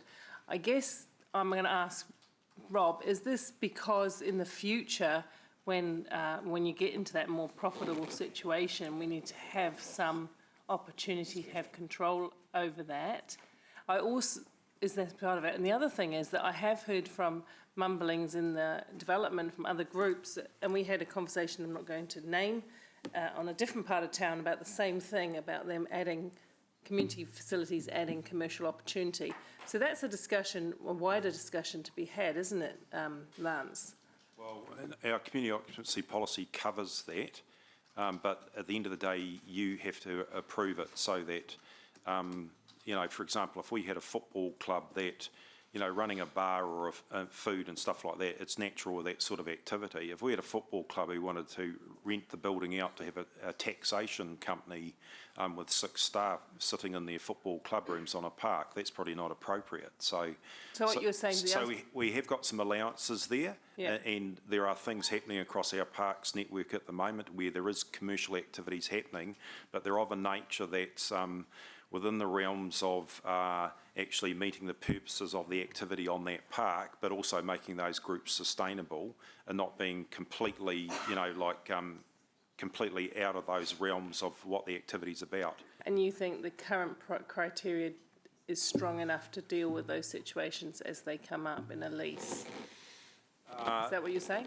Yeah, it is a bit of a moving feast. We will find, and you know, Bruce talked about it this morning, you will find clubs increasingly will find getting revenue to fund their activities at no cost to council is becoming more challenging as time goes on. So I think it is something that council needs to keep an eye on and actually have a good look at every 2 or 3 years as situations in the economy changes. So I think we're okay at the moment, but I think it is worthwhile over the next 2 or 3 years we actually have a look at what's happening and then we have another look at it. We have spent quite a bit of time on it and I think we tweaked our policy a couple of years ago, 18 months ago. Now, Mayor Paula, you did direct some of your question at Rob, so Rob will give you a chance to respond shortly. Are you confident that the policy framework that we have in place at the moment for community leases, etc., is strong enough to deal with any... I mean, I'm not thinking anybody's going to do, but you can't whack a shop on and start selling goods to the general public and profiting that way, kind of thing. Yes, so Lance is quite right. We did adjust the community occupancy policy a couple of years ago. The key in that policy is that it talks about the percentage of, so the commercial activity is not the headline in the community activity, it's ancillary and supporting the community facility. So we've tried to, and elected members approved, tried to enable our community groups to be self-sustaining in a way that, you know, stops the shop going up and you know, Joe Bloggs making a profit out of the park. So this can be dealt with within policies, the confidence I'm looking for here. So, yes. Rob, can I ask you, just to reframe my question, because I've forgotten how I asked it now, but in simple terms, what is the problem that you're trying to avoid here? Well, I think what I'm trying to achieve is that we have some equity and consistency across all of our community leases. And I sense that out in the community there are private sector operators in similar businesses who are looking at the opportunity that some groups have in using heavily subsidised properties to operate their businesses from. So it really is not in any way a focus on KPT, but it's also a question of looking at whether, and I think Rachel alluded to that in her address this morning about the fact that there are other community groups who are operating in a similar way to what KPT are heading out to do. And I think the clause that I've got in there, I think Lance has covered it off to the extent that the lease still needs to be finally negotiated, and it will be in the lease that the detail will be. So my clause in there is really just a point to that it is a point that needs to be covered off when the lease terms are finally agreed. Okay, thank you very much. Thank All right. you. Thank you. Right. Thank Now, you. Councillor Siri, you've dropped off the board. Did you still have a question, or you're fine? Great, thank you. Councillor Dave. Yeah, maybe a question to Lance, if I could, please. Certainly. In relation to this, what other areas of council land, parks are leased that are there that have commercial operations? Because I can think of a couple, like a really heavily subsidised rugby park, millions of dollars every triennium, that has a big commercial operation, but I'm wondering if there are any others, or is it just that one that's across the road from Kotē Pacifica's area? I might just get Karen and Maria just to answer that. I think you've highlighted one. Great hospital price too, right? So in the next item for the community occupancy, you'll see there are a number, I think there's 5 commercial activities that are part of those leases that are being put up. I mean, there's a range that they're not the only ones. There's probably 10 to 15 odd that we have commercial activities that we're aware of within community leases, but often they are a canteen, a bar, a pro shop, that sort of thing. Yeah. So it's by no means unusual? No. Or a precedent or anything like that? No, and we've looked at other councils across New Zealand too, and that's the whole reason why we've changed the classification to local purpose, because it actually gives you that. And that's why the Reserves Act allows for that, so you can actually be a bit more expansive in what you're using it for. But obviously, not going to the extremes that I talked about before, where we have something that's got absolutely nothing to do with the community outcomes that KPT and other groups are actually achieving and giving to the community. Thanks. Thank you, Dave. Councillor Kesh. Just to follow on from that, so with the current subleasing arrangements, do we have any arrangements that are currently charged at a commercial rate? Not within the community occupancy policy. Sorry, not within the community occupancy policy. There is, not at that scale, and there is the community occupancy policy, and Karen will probably chip in now, has provision to charge a higher rate for the footprint that commercial activity occupies, but it is again not full commercial. Yeah. All right. Councillors, our questions are all focusing on this one little part. Don't forget, this is a very broad, there's a lot to look at in here, so I'd encourage you to ask lots of questions about the whole thing. Councillor Robb. Thanks, Chair. My question's quite unrelated to the previous discussion, and that's around the ownership of the buildings. Am I correct that the buildings that are the subject of this lease were previously owned by the bowling company until it folded in 2017? Yes, so there's a club rooms which Kotē are looking to refurbish, and there's also a large equipment shed that was likely to be demolished, but it's just the clubhouse that they are interested in terms of using. So my non-legal reading of the lease is that we will be vesting those building, or at least one of the building anyway, the clubhouse, will be vested to KPT as part of this lease? Yes, that is what is built into KPT's financial modelling. Yeah, okay. The reason being, Councillor Pascoe, is that if they're going to expand it and upgrade it and that sort of thing, the council sort of owning part of it and leasing, other parts that they've expanded or upgraded, it becomes a bit of a nightmare. So, yeah, look, so what we're trying to do is just not in any way keep things reasonably simple. Yeah, being critical of that. In fact, it is the best option. So what happens in terms of if KPT decided at some future stage, when their lease ran out or whenever, that they might vacate and move somewhere else? Does that building then come back to council in the same way that it was kind of gifted at the start of the lease? That is a standard lease clause in all our community leases, except for a few very, very old ones that, yes, should a group fold or surrender their lease, the ownership returns to council. Okay, thank you. I have no further questions. Thank you, Rob. Councillor Ryan. Thanks, Chair. Just to staff on page 1, I think. Point J, just regarding the final proposal and lease agreement being reported back in August, 6 months. Is that just to have visibility around COTE's funding requirements, or what's the specifics around August? That was at the request of COTE. They do want to get on with the facility build and they do want to secure the lease. And, you know, there's no reason for us to believe that that is not going to happen. And what's the sorry, just to add to that, we want to make sure that we meet the deadlines around their drop dead date with Trust Waikato, and we're hoping to do it sooner than this too. So we'll be working closely with Rachel and the team to move things along as quick as we can. So in effect, that would come back to the June, July meeting. Is that right? Yeah, I'm not sure of the date, whether it's June. It'll be June. Yeah, we don't have a July meeting. So, okay, and with respect to the former item, is there any challenge around changing classification and timing? What's the normal turnaround on that process? You've now approved it, and we have, if you had a look in that item, Richard the CEO, has delegated powers from Department of Conservation, so he is the Minister of Conservation.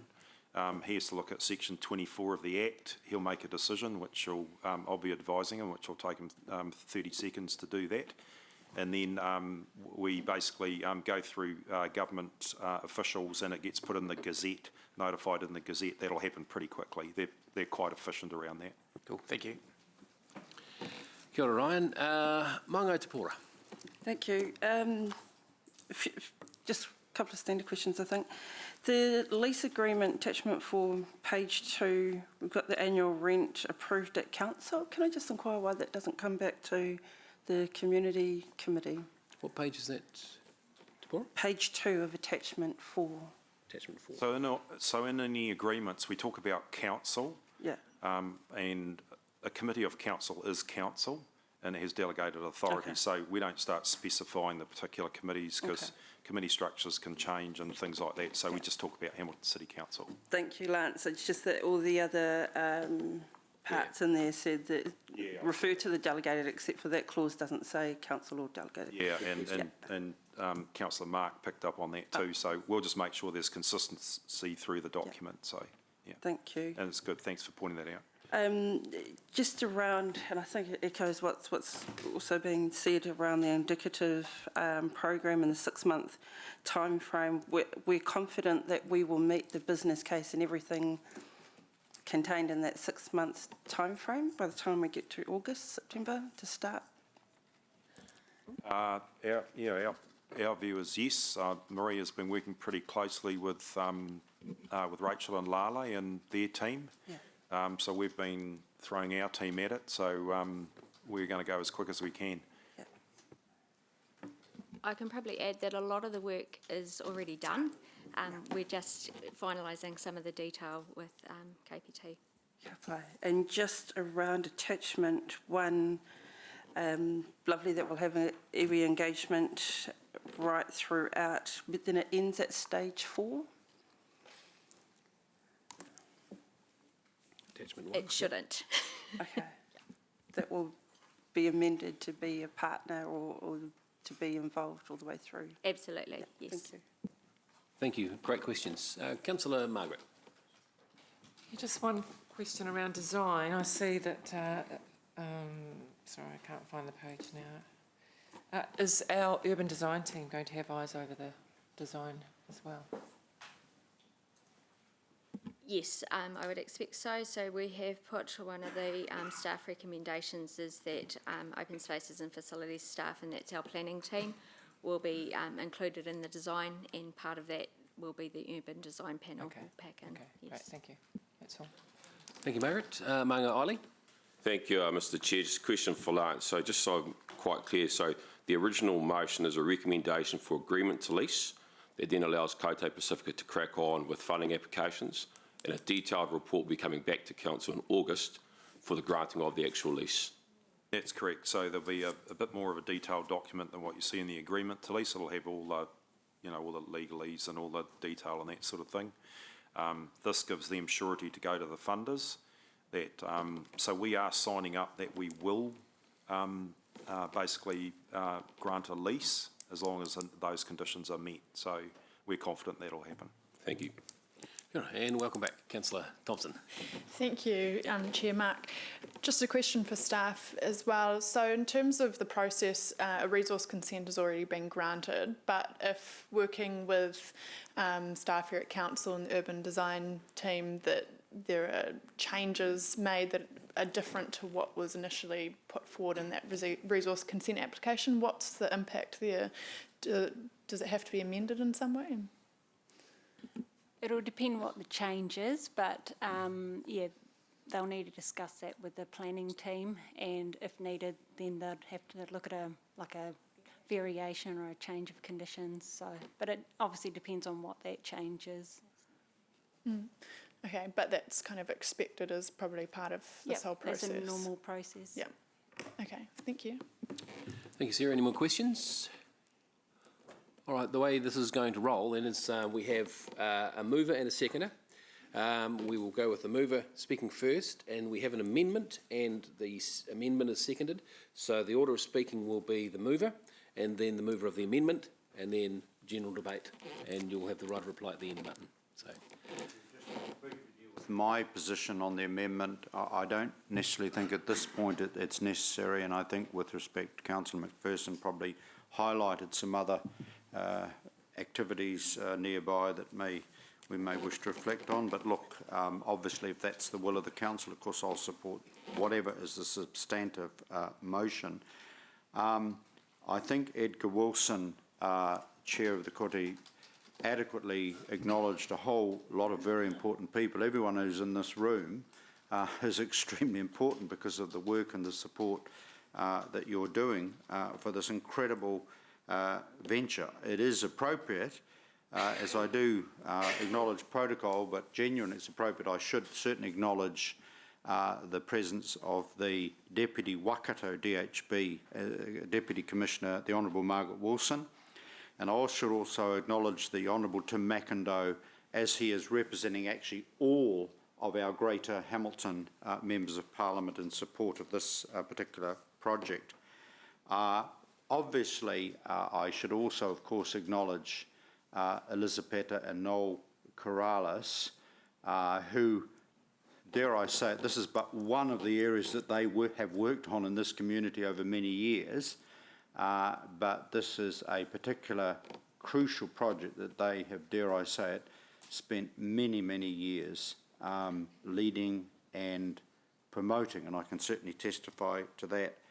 I do want to, however, mention two former mayors who have in different ways played quite a critical role, and one is obviously Russ Remington in terms of the early lease in Commerce Street of a premise and his early support, and then also more latterly the quite critical role of former Mayor Andrew King, and way back with Mayor Russ Remington, Councillor Dave McPherson actually in that era, in terms of his strong support. You have served longer on this council than I have, Councillor McPherson.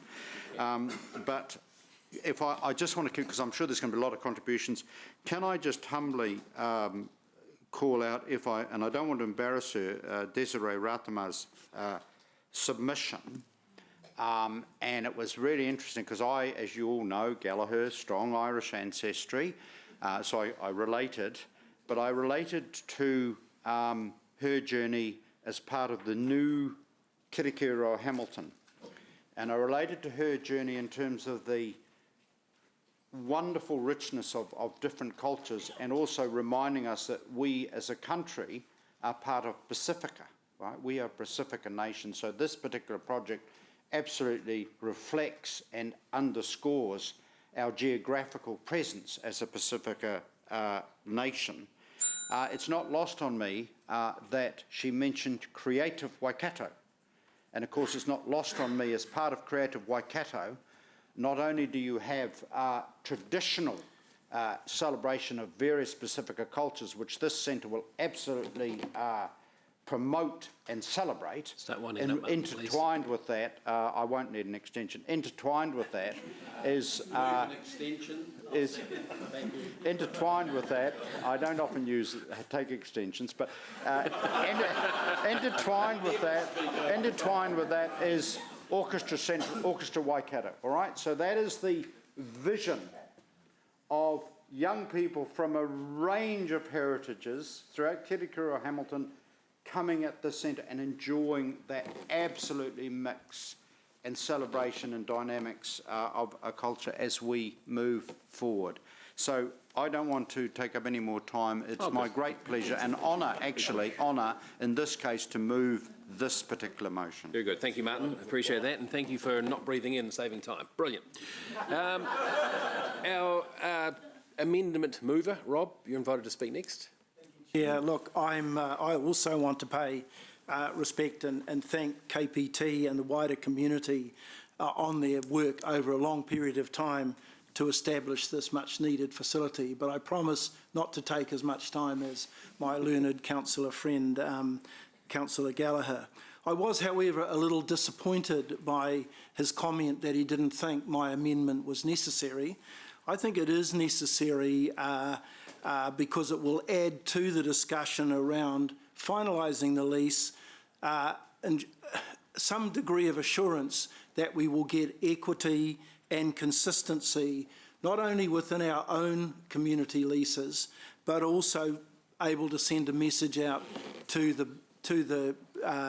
wider community that where business activities are conducted on community sites, that there is some degree of equity and fairness around what rents are actually charged.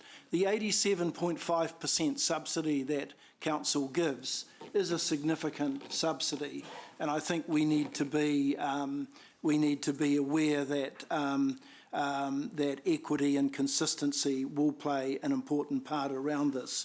I also support Rachel's concerns in her presentation this morning that we are not that consistent in the way that our leases currently are set around similar activities conducted by other groups within our community.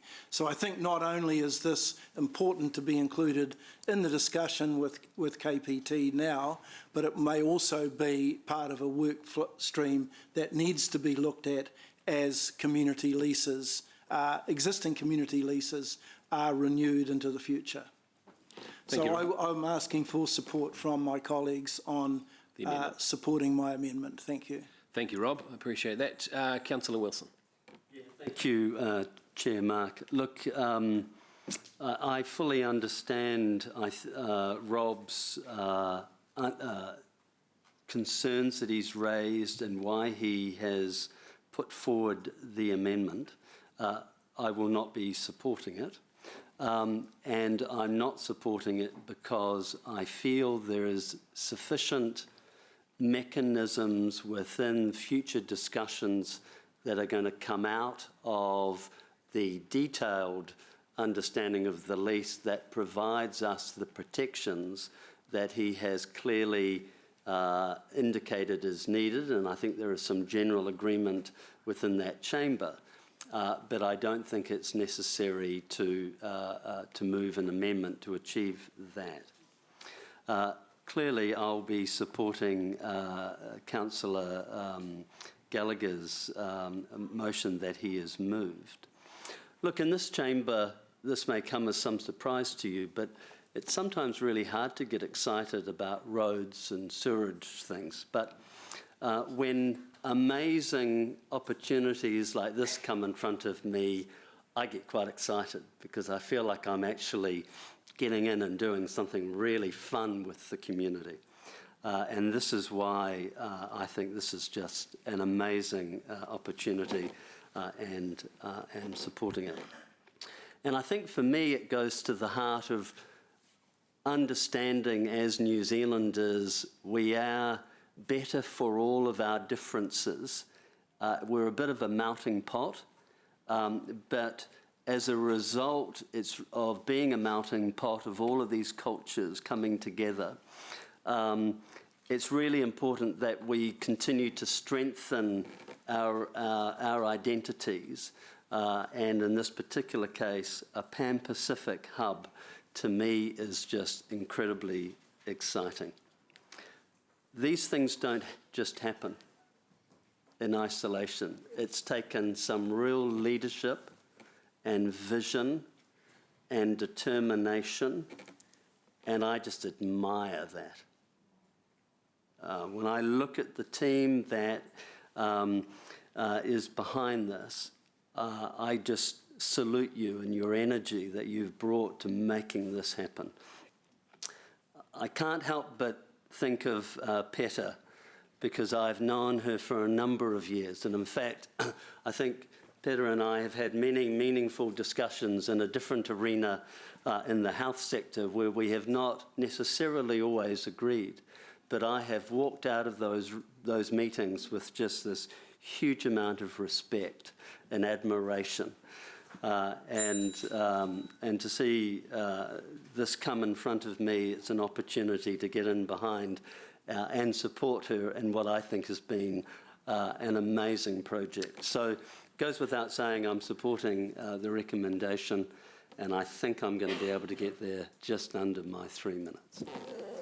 Over, yeah. Oh, just over. What's a second or two between friends? Thank you. Councillor Angela. Thank you, Mr Chair. We get 5 minutes, don't we? No? All right. We'll listen fast.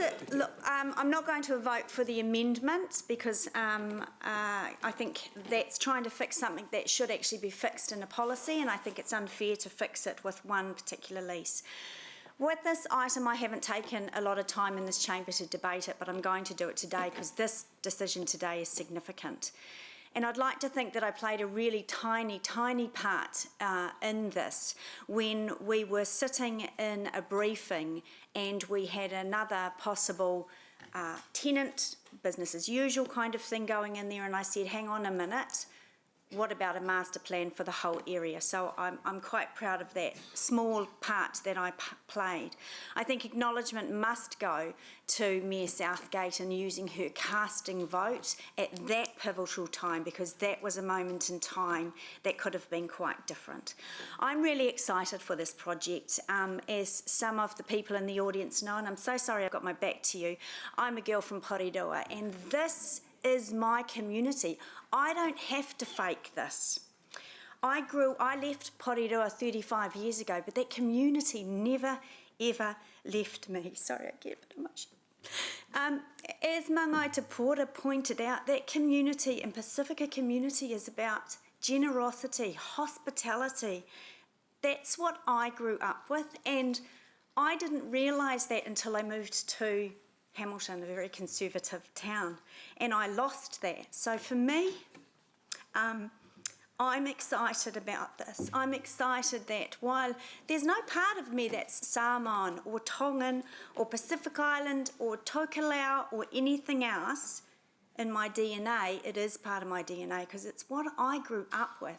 And Lale in the audience knows that. Mrs. Glenn O'Leary, who was a teacher at Porirua College, was also the same and felt that this community was hers. So while I grew up in Porirua and I was a minority, I didn't see that. That didn't occur to me until I moved to a different part of the country. There are a few opportunities that we get like this to embrace actually what New Zealand is all about, but actually a little bit of what I'm all about as well. So I'm really, really excited. Thanks. Kia ora. Thank you, Angela. Mayor Southgate, thank you for staying beyond the time you were going to say you were going to leave, so great. Thank you, and that's why I said 11ish. I am setting off shortly to Taupo for a mayoral forum, but this, I wanted to see this through to the very end, and I acknowledge the comments of Martin about the people who've come before me and done a lot of work in setting the bedrock for this important facility. Like Angela, this really touches you at the heart level too, because I fundamentally knew it was right, and thank you for acknowledging my casting vote, because at that time I already knew it was the right decision, and that's why I made that decision on behalf of all people. So I wouldn't leave early and not be able to have this vote. This is the dot on the I, or the cross against the T for me. So, but look, all the same acknowledgements, the visionaries that have come well before me, and you know, and there'll be visionaries after me too. But the Corrales family, Peter Corrales for starting it off, but Rachel also for the tenacity that you've had to keep it going. A huge vote of thanks, but it's your team, and you can see it's a team because you're all here today. It's so fantastic to see so many of you from the community right here, and well done to Mark for taking that embracing approach, not abrasive. Embracing. Yeah. Brand new word there, Paul. Thank you. Approach in the chamber.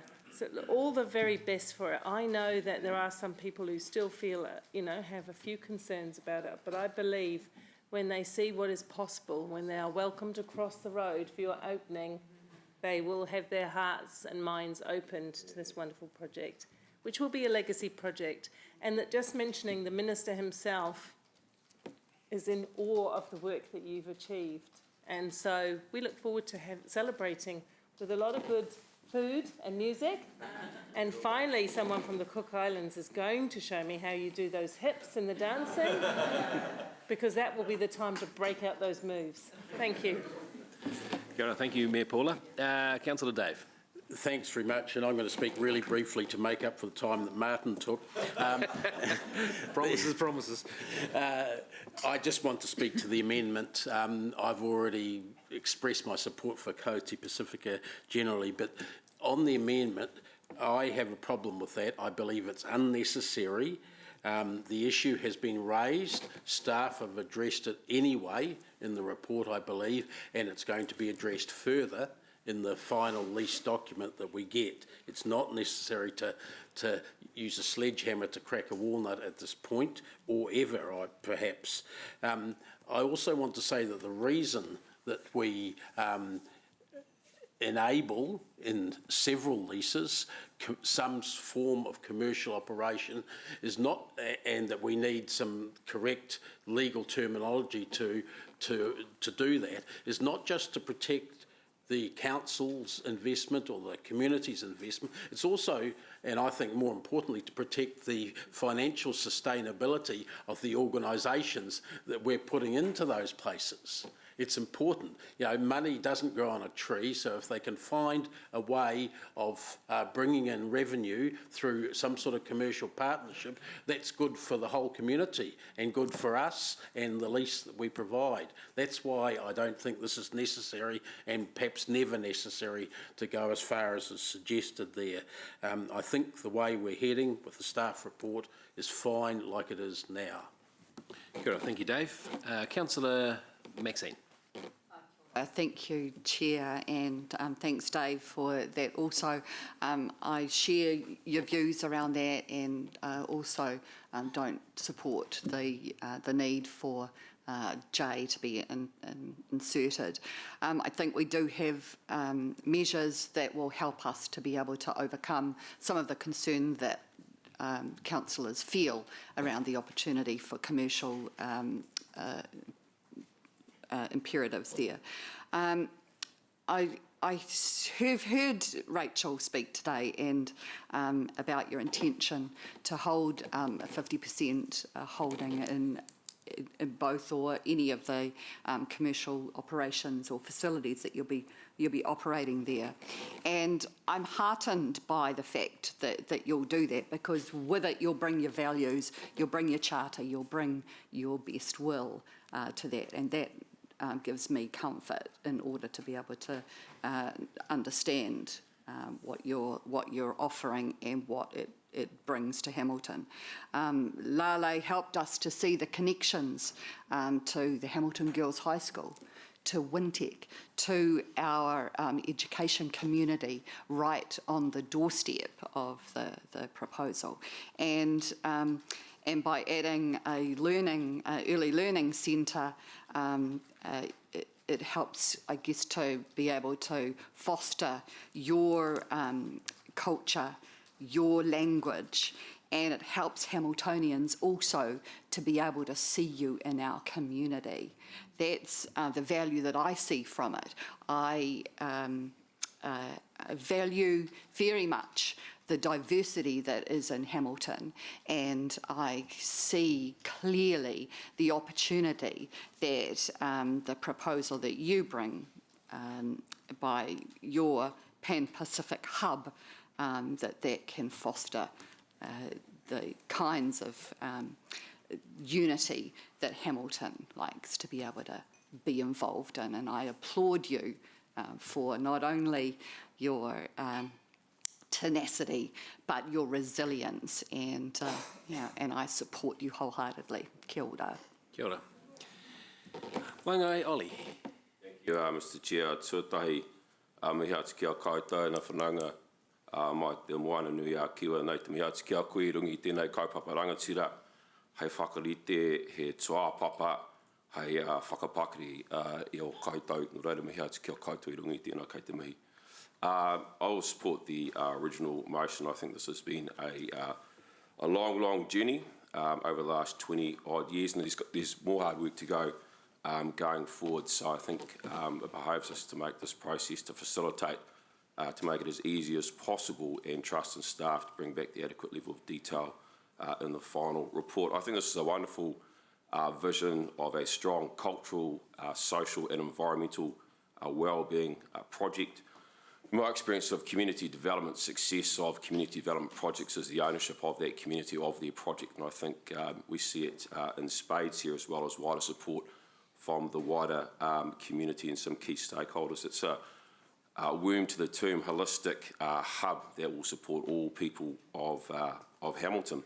I grew up, my dad used to work for Te Reo Aotearoa, which was a part of national radio. That wasn't only just broadcasting to Māori communities, but to communities from the Pacific Islands. And I will remember the warmth of aroha and generosity amongst that organisation. I think that'll be reflected within this this hub going forward. It's an iconic building. Looking at the designs, and someone who drives up and down Mill Street every day, looking forward to seeing something that's of iconic nature, as opposed to the backs of some of those other buildings that are along that strip. I note the support of Mana Whenua, and just also acknowledge Desiree's submission, and I think demographics support this as well. So look, you strongly support the original motion for this realisation of this vision that will be rich and enhance our city's cultural, social and environmental wellbeing. Kia ora. Tēnā koe. Councillor Kesh. Thank you. To me, I think the Pan-Pacifica Hub, it represents inclusion. It showcases a sense of belonging. To quote Brené Brown, if you know who she is, and she said that fitting in is opposite to belonging.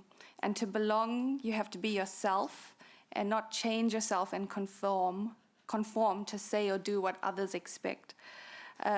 So I think this hub will be meeting a community need.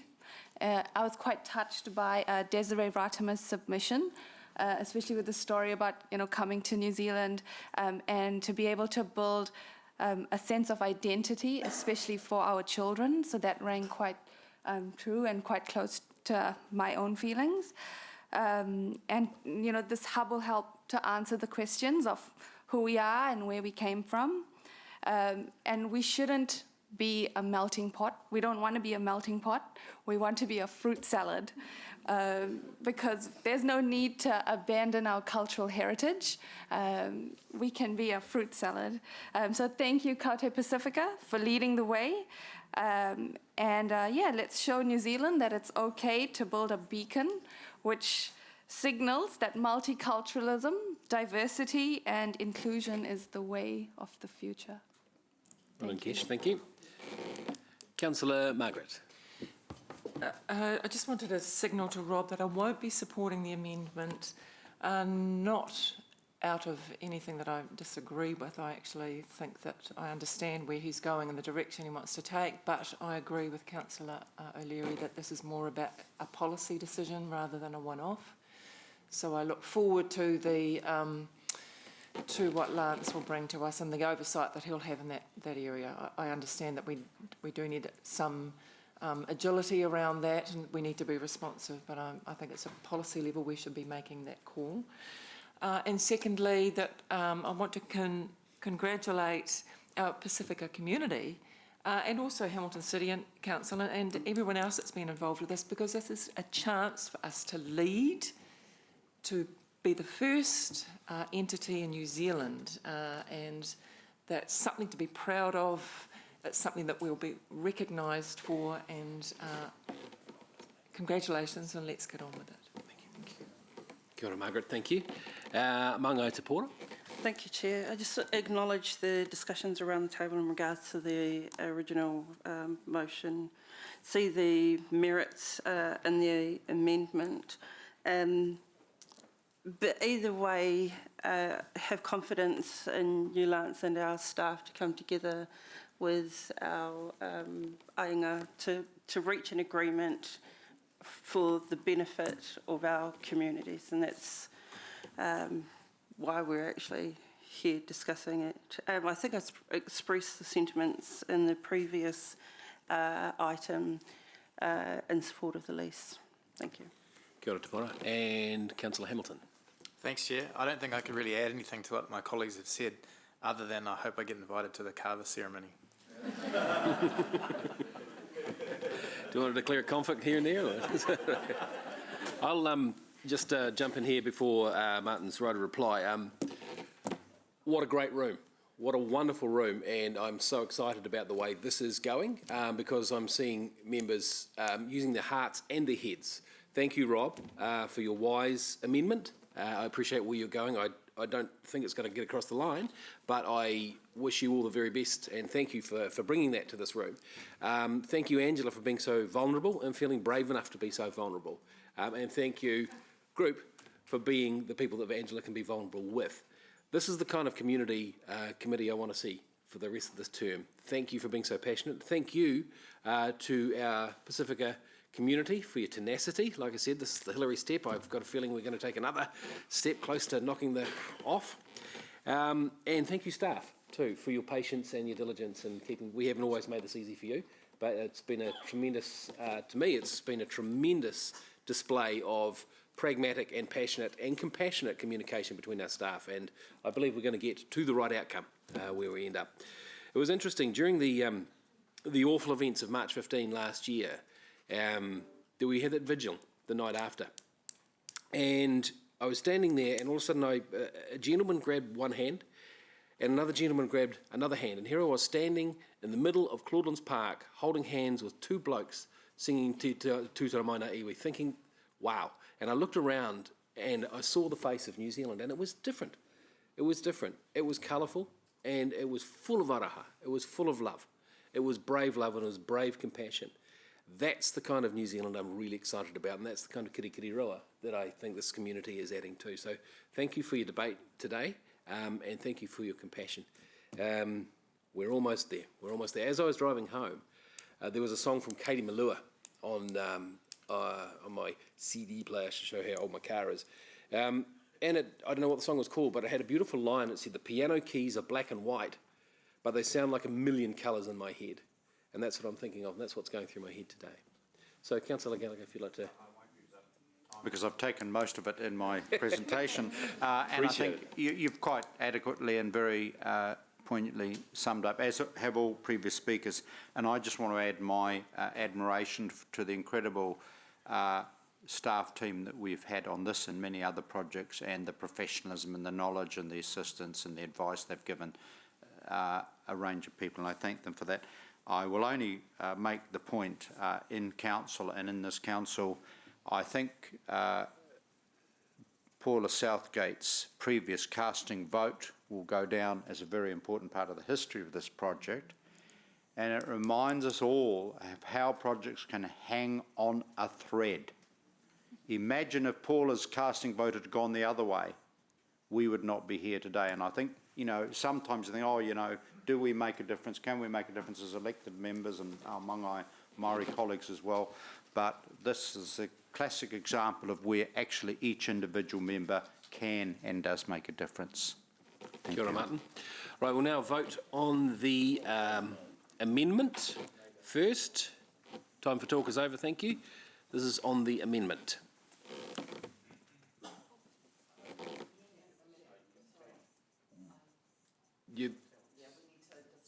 Okay, can we restart, please? Okay, so we're voting on the amendment here, Maxine? No problem.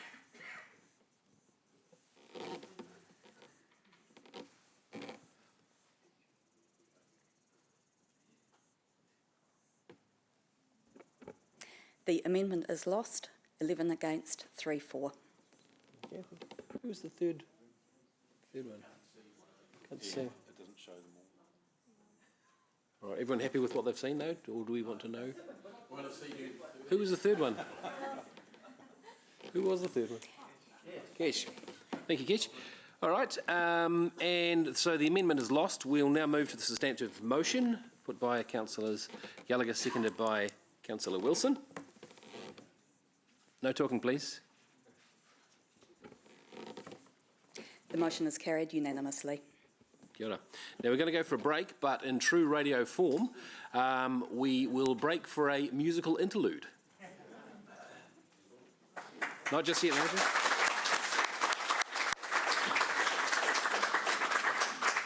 Before you go, councillors, it's a little something we had prepared earlier.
Right, committee, we will call a break now and we'll come back, if we may, at 10 to 12. Those who are going to the celebration of our long-serving staff members, we will have to plough on through after 12, so your absence is accepted. Cool. Thank you.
Although my title is General Manager Finance, I promise not to mention any finance numbers unless asked as a question.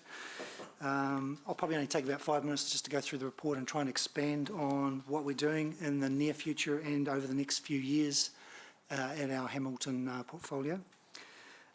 Just to go over some tenant survey results that we recently did about July last year, and hopefully answer any questions that you might have as well. I presume there's, if I can't answer them, there's a forum for being able to respond at some point.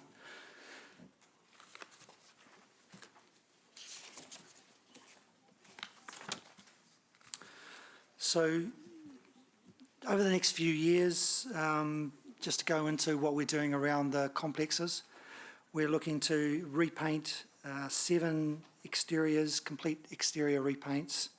We're looking to do 4 new fencing around 4 complexes.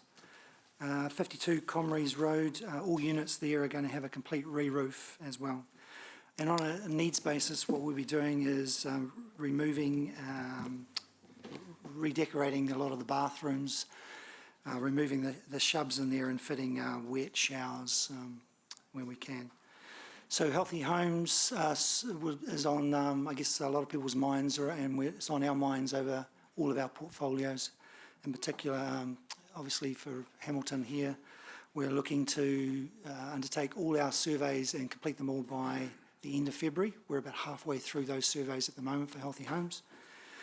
And in conjunction with Healthy Homes, we're also going to do a condition survey. So that's a survey that looks at all the components within a property, things like roofs, kitchens, carpets, paint and everything like that, and assess the condition of each of these properties so that we can start to manage the life cycle of those components within the property. We spend about 1.1 million on maintenance and capital improvements annually. Damn, I mentioned a figure, financial figure. Sorry about that.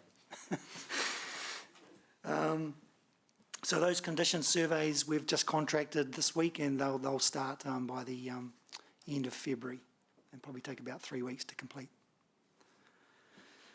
The tenant survey, just moving on really quickly to that, we went out to all our tenants nationally. We asked questions around the services and the support that we provide tenants. We asked about the rent that they pay, whether they feel safe in the property, the size of the property, whether it matches their needs, the condition of the property, and if members of the people who reside in the property have a disability. That's just a few of the questions. Some of the responses we got, we had 35 respondents from, 35% respondents from Hamilton, I should say. 70% of all respondents agreed that rent is of value for money. But if we add to that, 24% said somewhat agree as well. So the majority of our tenants nationally agree that it's value for money or somewhat agree with value for money. 65% of respondents said someone living in the home has a disability of some kind, whether it's a physical or mental disability. And happy with our services, we also surveyed them on that we provide. 60% said they were happy or very happy with our services, and 33% said it's okay. So a little bit to work on there. 7% said they were unhappy. The condition of the home, only 10% said that they were unhappy with the home. But, you know, we've definitely got a plan of how we can improve the home. We've just spent quite a bit of time working with staff around changing our strategic mission statement, and we've come up with what we feel is sort of reflects the home, you know, the community that our tenants live in, and individuals. So we've come up with a statement that says a place to belong and thrive.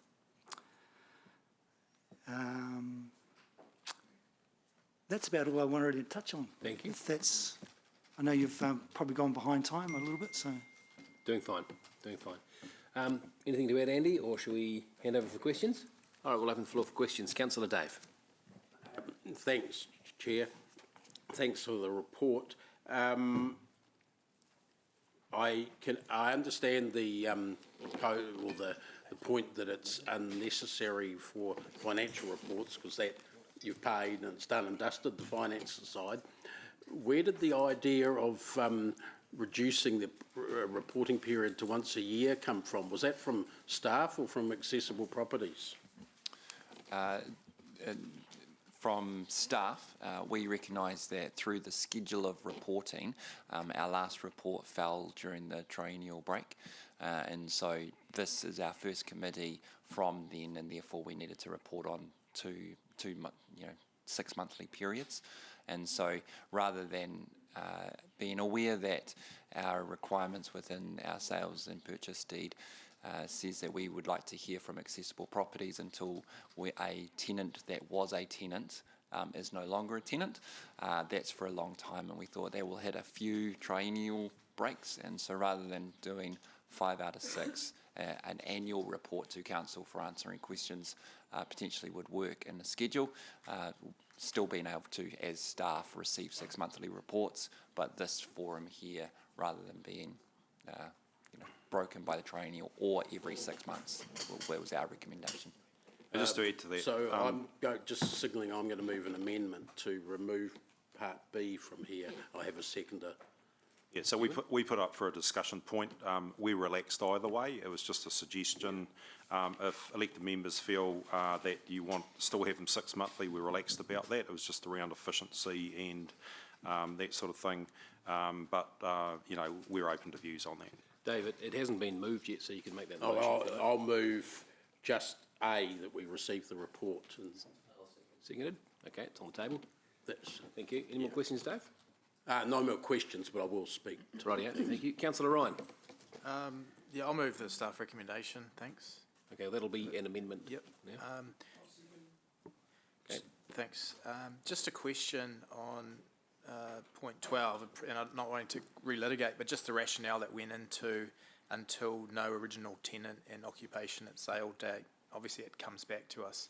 Just a quick staff response as to what that hook was and why. I can ascertain, but The conversation throughout the whole period of us disposing of the assets or not, there was lots of conversation with our community and wanting to ensure that the best outcomes for our current tenants was being protected. And so the conversation in the chambers was, how do we have that conversation on a regular basis with elected members and Accessible Properties? So that's how we landed on that. were there any other hooks like that or requirements that help to ensure or protect those existing tenants? Not that I can ascertain off, They're not really hooks, but there's a requirement to over 60 years of age or over 55 years of age, 75% of their benefit has 75% of their income has to be from a benefit. Okay. So, Thank as you. I understand. That's all.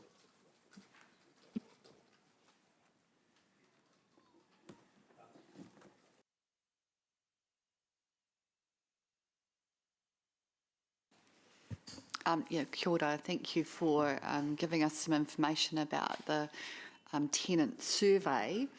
35% respondents still leaves 65% of your tenants potentially unsurveyed or maybe without a voice. I wonder if you could let us know about other means that you have by way of touch points with these tenants and how else you might be able to get feedback from them about the way they feel about their properties and those questions that you ask in your written survey. Yeah, sure. We do have 2 tenancy managers here full-time here in Hamilton.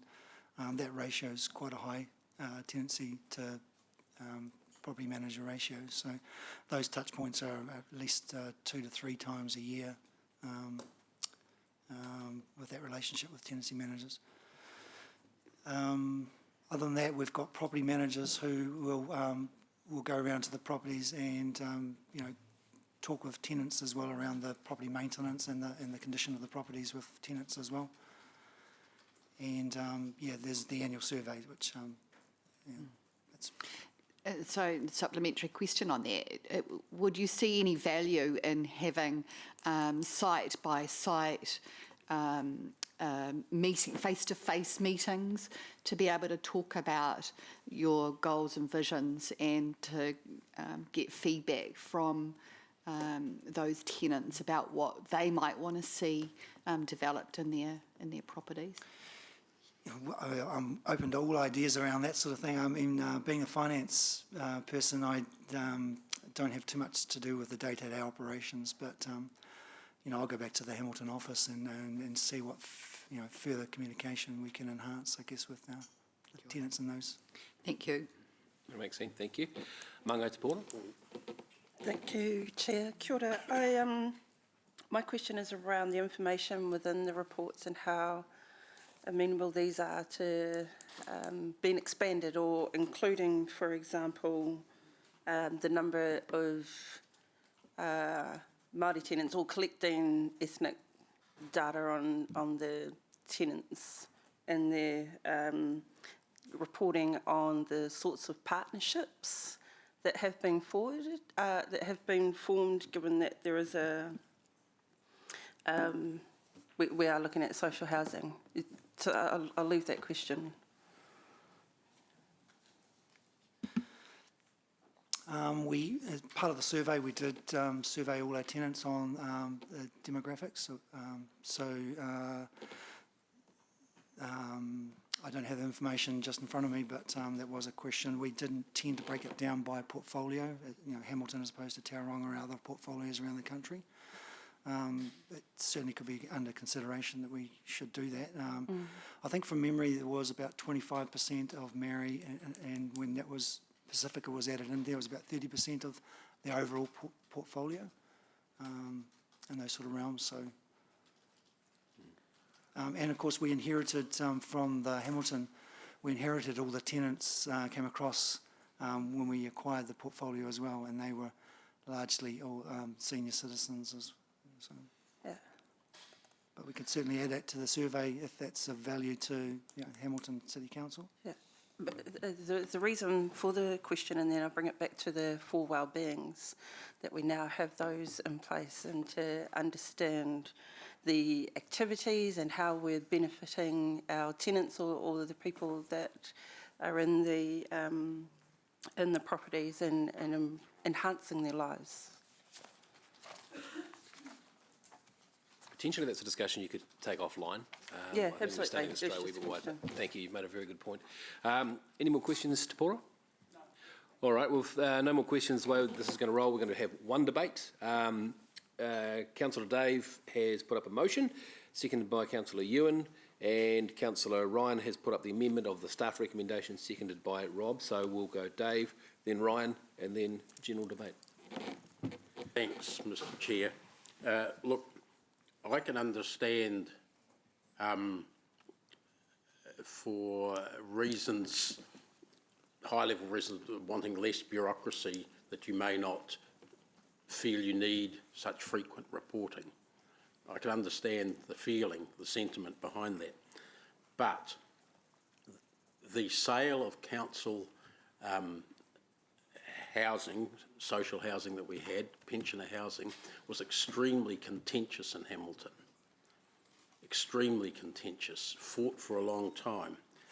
As has been pointed out, as a little aside there, it still is. Nevertheless, council voted to sell it. I voted the opposite way, but I accept that council made a legal decision to sell it, and we have to get on with the job. Part of getting on with the job, I actually supported Accessible Homes being the purchaser, as opposed to another suggestion that was made at the time for a different operator. I felt that they, A, offered the best price, and B, were a good enough operator for us to go with, given that we'd already decided to sell it. But part of the deal in that sale, in fact, no matter who it was sold to, was that we get this regular reporting so that we could monitor the situation with the existing tenants. That was the whole thrust of it. There are still 197 existing tenants in there, more than half, about just under 60% of the tenants in there are the existing tenants. We have a duty to keep that deal going.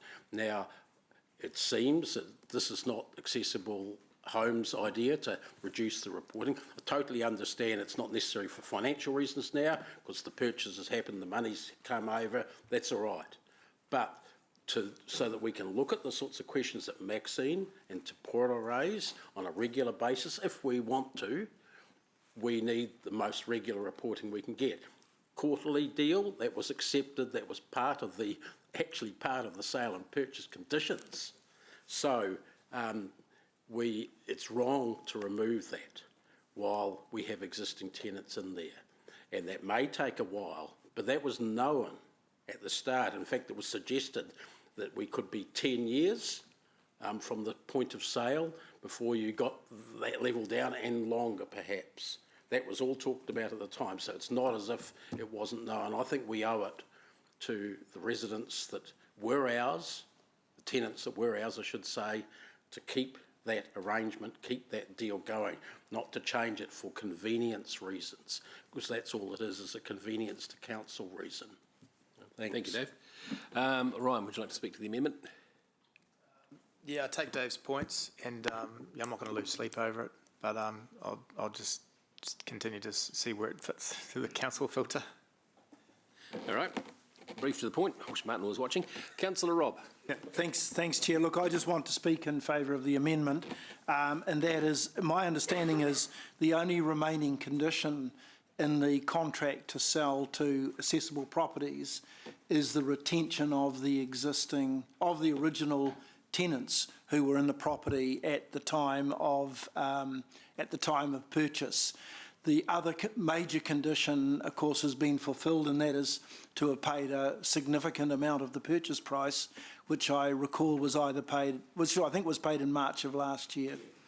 Look, the fact after 4 years, the Accessible Properties are reporting today that we have 197 of the 230 odd tenants still remaining, suggests to me that pretty much that condition, the remaining condition of retaining those original tenants, is largely being fulfilled. Accessible Properties is also a philanthropic organisation, and the cost for them to prepare, and I know that this is not part of the reason for going to 12 months, but part of the cost to them would be the ongoing cost of preparing and attending council meetings for these reports. So look, I'm quite relaxed that we do take the staff recommendation that the reporting be now extended out to once per year. Thank you, Rob. Councillor Maxine. I'd like to speak in support of Councillor Dave's amendment. No, motion. A motion, I beg your pardon, and that so from my perspective, we have a large set of vulnerable Hamiltonians in these properties, that level of oversight from council is critical. They look to us to, clearly 35% of them are responding to surveys, so it suggests to me that they need assistance, they need help from council to be able to keep that level of oversight and to hold their best interests at our heart. We are looking at the most intimate environment and well-being for this group of residents, and that there is the need to look for maybe an opportunity to engage with them in a variety of different ways, to be able to seek their feedback and ideas for their best enjoyment of their environment. So I would encourage Access to look more widely at opportunities to be able to engage with those residents, and hope that we're able to also have a biannual reporting back here, and value the opportunity to be able to speak on their behalf and hold their views. Thank you. Maxine. Sorry, Ewan, I'm not sure how that happened, but you're up. Thanks, Chair Mark. Look, my comments are not at all directed at accessible properties. I think, similar to Councillor Dave, your entity, your organisation has delivered on what you've said you would deliver. And so I have I'm not at all critiquing or criticising your organisation. This whole matter for me is a very bitter reminder of probably the darkest day that I remember in my 15 years in local government. And I was disappointed and a little gutted that we sold our properties because I felt that we had an obligation and a role to provide pensioner housing. But like Councillor Dave, I had to accept the majority decision around this council table. But at the very heart of that decision was a sales and purchase agreement that lessened the blow by trying to enshrine some level of reportability back to council.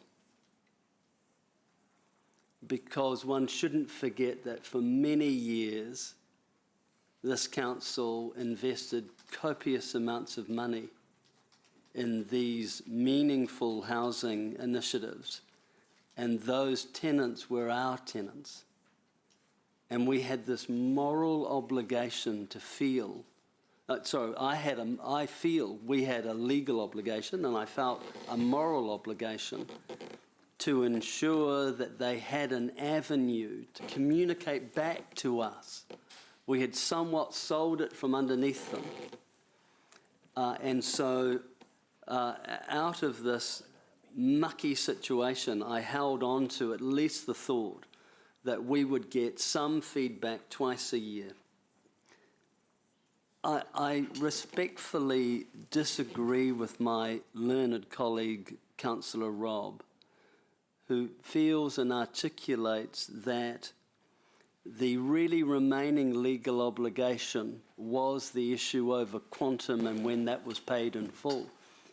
The sales and purchase agreement would beg to differ.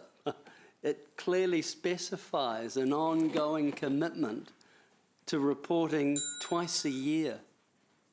So this is more about convenience for us rather than a request of accessible properties. And it's as though we're just happy to forget the history. I'm not signing up to that.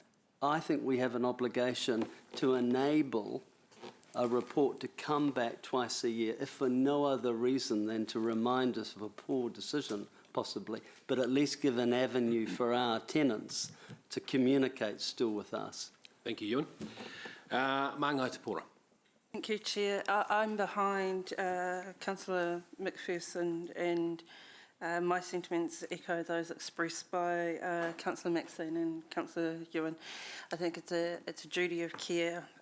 I also acknowledge that this is before my time. A lot of the stuff is before my time, but the duty of care and moral obligations definitely shine through and are relevant today also. My input into this is really around the opportunity to keep picking up on those four well-beings. It's not just about the bricks and mortar in the reports, but as I said in the question time, the lives that can be enhanced, recognising for a lot of our people there's isolation is a real thing, and the ability for accessible properties to really bring the social connectedness together. And I want to acknowledge that it shows through on the report. I'm also concerned that we've only reached 35% of our tenants. But more back to the opportunity. what I see is the opportunity to really take these reports and enhance the lives of these people through partnerships. That's the opportunity. We've a chance to enhance the partnerships, tell a story, and lead the way for people in these sorts of housing. Kia ora te pora, thank you. And Councillor Forsyth. Thank you. It's all about perspective and the way you look at things, really. I was one of those councillors that voted for the sale of the pensioner flats.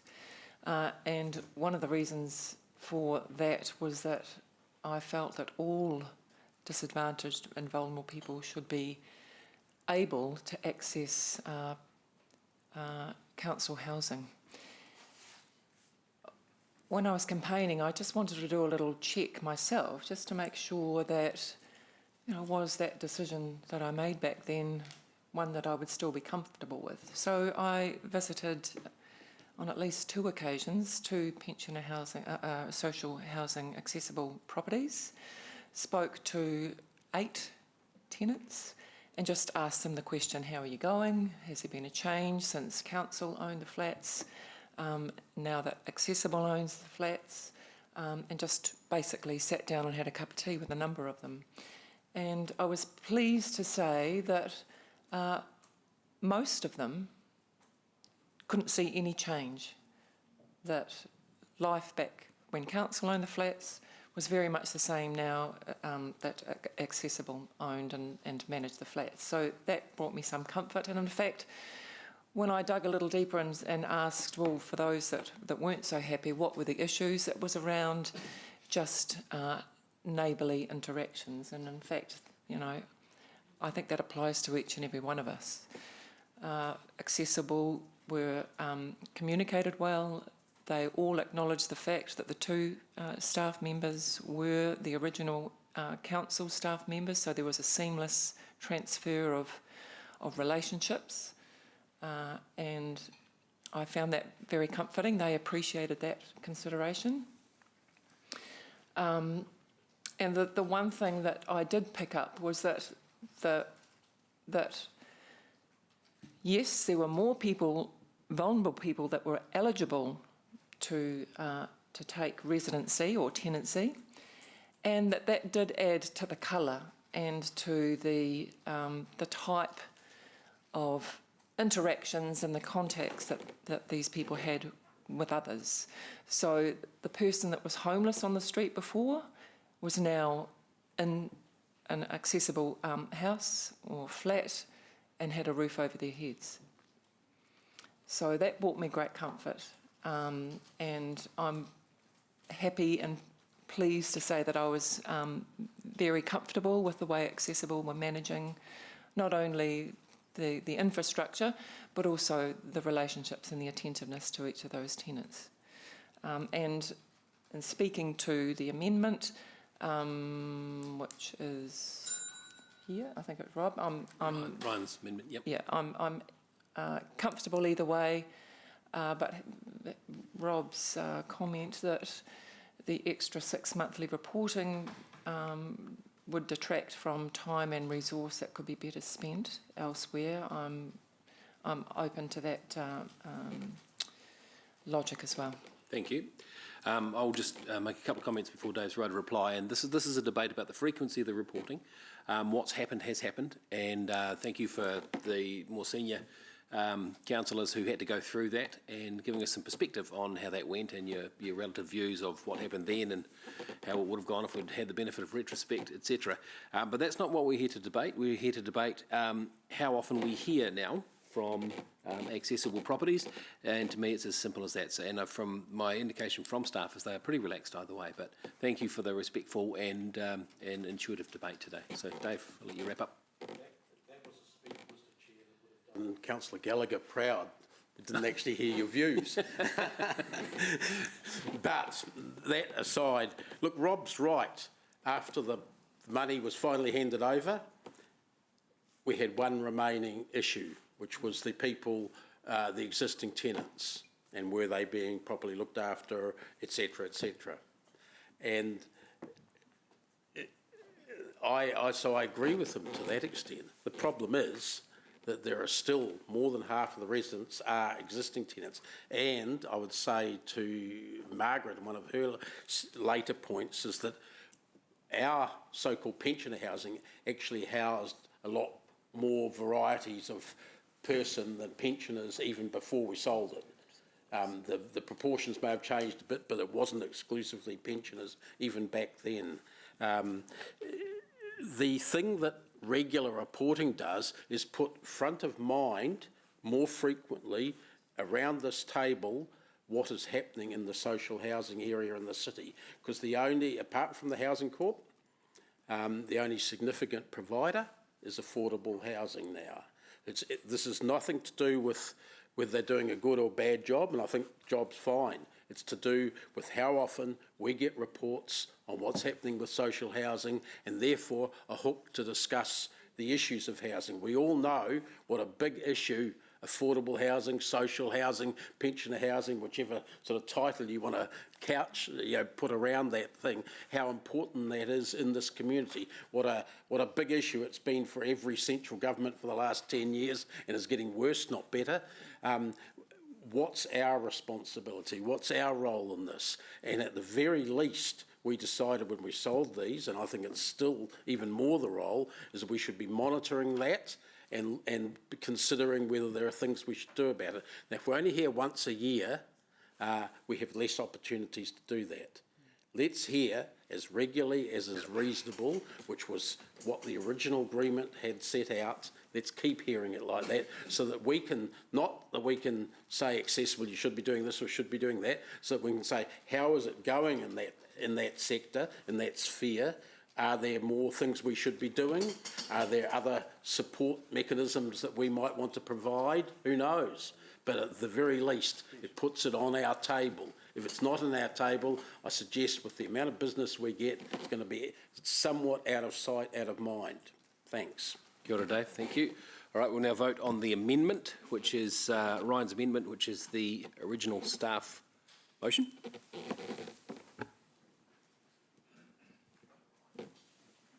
Oi, oi, oi, oi. I'll split you two up. Sorry, Mangai Te Pora, you just need to vote. Sorry.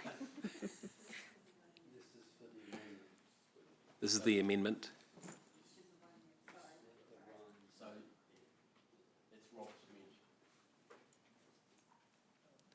All right, the amendment is lost. So we now vote on Dave's motion.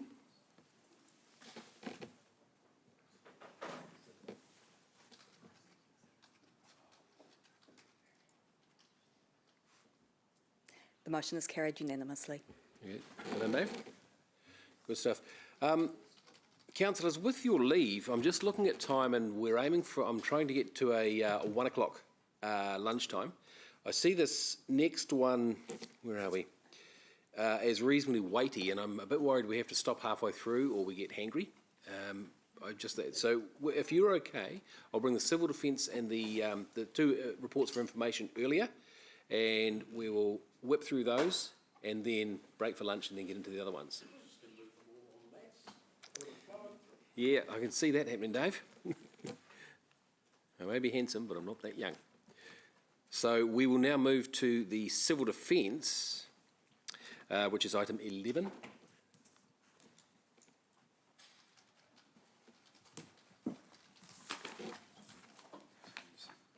Page 77, yeah. So, Kelvin, it's over to you. Good afternoon, councillors. Look, paper can be taken as read. It's a quarterly update. The only thing of significance, well, it's two things of significance. One was that during that quarter we had the induction for councillors in civil defence, and we had a large number of you who attended and went through the induction process over at Genesis. And the other was obviously our full activation in support of the Whakaari White Island tragedy, where we stood up and operated as a unit for the 4 days, and that was the first real activation of our emergency operations centre in Hamilton. But I'm happy to answer any questions anyone might have. Seeing if you've got any more of those bags floating around. Councillor Dave.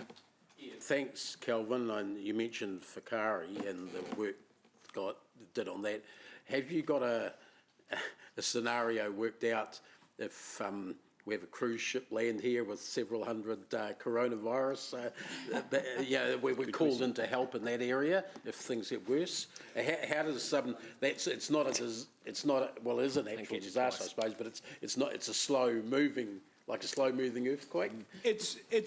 It's actually a departure from what we've historically trained for. It's the new term that was been attached to it is consequence management. We're managing the consequence of some other event. So it's not, we get used to dealing with an earthquake and we respond where we're the lead agency, we have the control, and we have some legislative power. Like the Whakaari one, where we had, firstly, there was obviously the tragedy, which we weren't running, and then we had the hospitalisations, which we weren't responsible for, but then we had this gathering of police and consular staff and cruise line staff, and then families arriving from offshore and all those things coming together. So we managed the consequence, which is that's very new in the civil defence space, and that was only the second time it had been done nationally. The first was the February 15 attacks in Christchurch. That was the first time that happened not necessarily in a planned way, it was a sort of fell out of that. And so this is very much, so we're doing a lot of time now around how we move to be able to do this consequence management. We did a exercise with an all government exercise looking at something similar to what you talked about, although this was a fire on the cruise ship.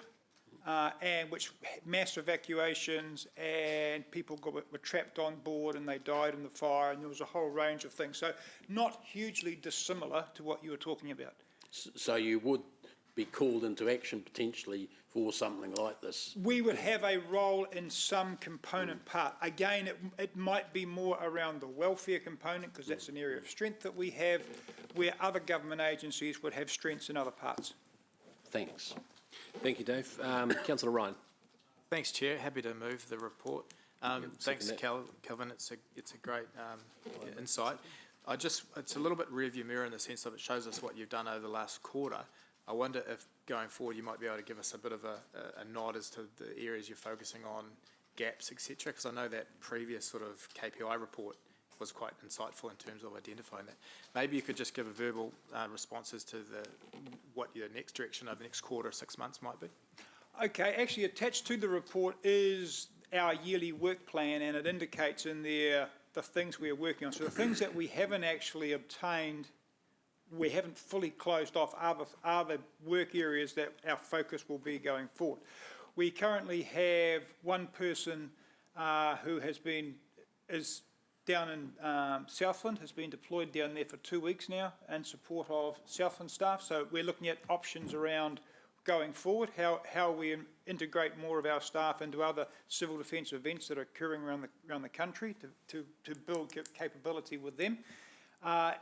We continue to work with iwi around how we look at the concept of what marae preparedness might look like, and we're also doing work around how we go about bringing a cultural advisor into the civil defence space to provide some advice for us. Finally, it's still ongoing. Training is very much an issue for us, and it's continuing to have close community engagement. They're probably the key things for us. If there was one thing we need, it's to build capability within our communities, because the aftermath of an emergency would be such that we cannot respond to everyone simultaneously. So how resilient are our communities to be able to self-mobilise, to take some initial actions themselves before we're in a position to get there to support them? That starts with actually, do you know your neighbours? Do you have a plan? Do you have a community plan of what you will do if something happens in your neighbourhood? So we've utilised and will continue to utilise the Your Neighbourhood Days as being a significant opportunity for us to engage with a wide cross-section of the community, to engage them in discussions and start planning around actually what they will do in an emergency at a family level, individual level, a family level, and then in a wider community level. Thank you, Kelvin. Thanks, because I know that this is one of the things we take for granted until something happens. Do you feel you've got enough resource to continue to build those comms and that message into our community? Look, it's always nice to have a greater range of assets. We have assets which we're able to bring to bear to do that. It meets our needs for now. But if it's an expectation that we aren't doing it quick enough, or we want to do it in a wider scope, then we need to have a revisit. Is there any analysis on how well our community knows what to do if something happens? We can survey. I know Wellington did it. It cost them $50,000 to do a survey of 500 people going back last year or the year before to tell them, and that was a snapshot of a level of awareness and understanding and preparedness. I just raise it. I know Councillor Andrews raised it in the past. With Hamilton, we've got a little bit of complacency, and I'm just mindful of that, and just wondering how we can help you in your role. Greatest help is that we are all responsible for civil defence, and it's not a role for a few civil defence professionals. It's a role for everyone in council. It's a role for our senior leadership team to talk about it all the time. It's a role, I would argue, for our councillors to be putting that, incorporating that into your community engagements, where you are raising the opportunity with people to, have you got a plan? Do you have an emergency kit at home? Have you thought about what you will do in emergency? If you're on one side of the river and for some reason you can't get across the other side to where your family is, do they have a plan? Do they know where to go? We're starting with some real basic stuff. But if we can't take care of our own and those we care and love the most, or those closest to us, how can we then worry about planning for our wider community? So it all starts with us as individuals, and then it cascades out from there. Thank you. Thank you, Ryan. Councillor Kesh. Hi, Carol. Hi. Coming back to what Dave was talking about as well, how robust is our plan for dealing with a potential pandemic? What's our role? I understand that it might be led by other organizations. Or, for example, if we had a case of confirmed coronavirus in Hamilton today, what would be our immediate actions, and how does civil defence fit into that? New Zealand has a national pandemic plan from 2017, which makes it very clear that leadership and responsibility for administering that rests with the Ministry of Health and the DHBs. And we've been in lots of conversations in recent times with them, and civil defence would have a support role in a manner that Ministry of Health want us to fulfil in action. So it will probably be in a welfare, again, support role, but it is they're driving it, they're making the decisions, and they're determining what it is we will do. We have our area of specialty, which we're comfortable what that is, which would be again in that welfare supporting role. But so if we have a coronavirus, there would be obviously isolation in our hospital facilities. Our hospitals, they plan for, and I can't speak in detail on their behalf, but they do plan for such things. We've had other outbreaks of other diseases here where we've had to initiate isolation or quarantine arrangements. Because my concern would be around the management and prevention of the hysteria of the public related to that. Sure. And that again rests with the lead agency, and the lead agency is Okay. Ministry of Health. They would be driving the messaging, supporting that. Thank you. Right. Ryan has moved it. I've beaten you to that one, Ewan, I'm sorry, but thank you. Ryan, do you have debate? Is there any debate on the matter? Certainly. Yes, we do need to see it, actually. Good point. Yeah, absolutely. Good point. Thank you. All right. So we are moving the staff recommendation, which is in our diligent. There being no debate, I'll put it to the vote, please. We will go to the board for this one. Thank you.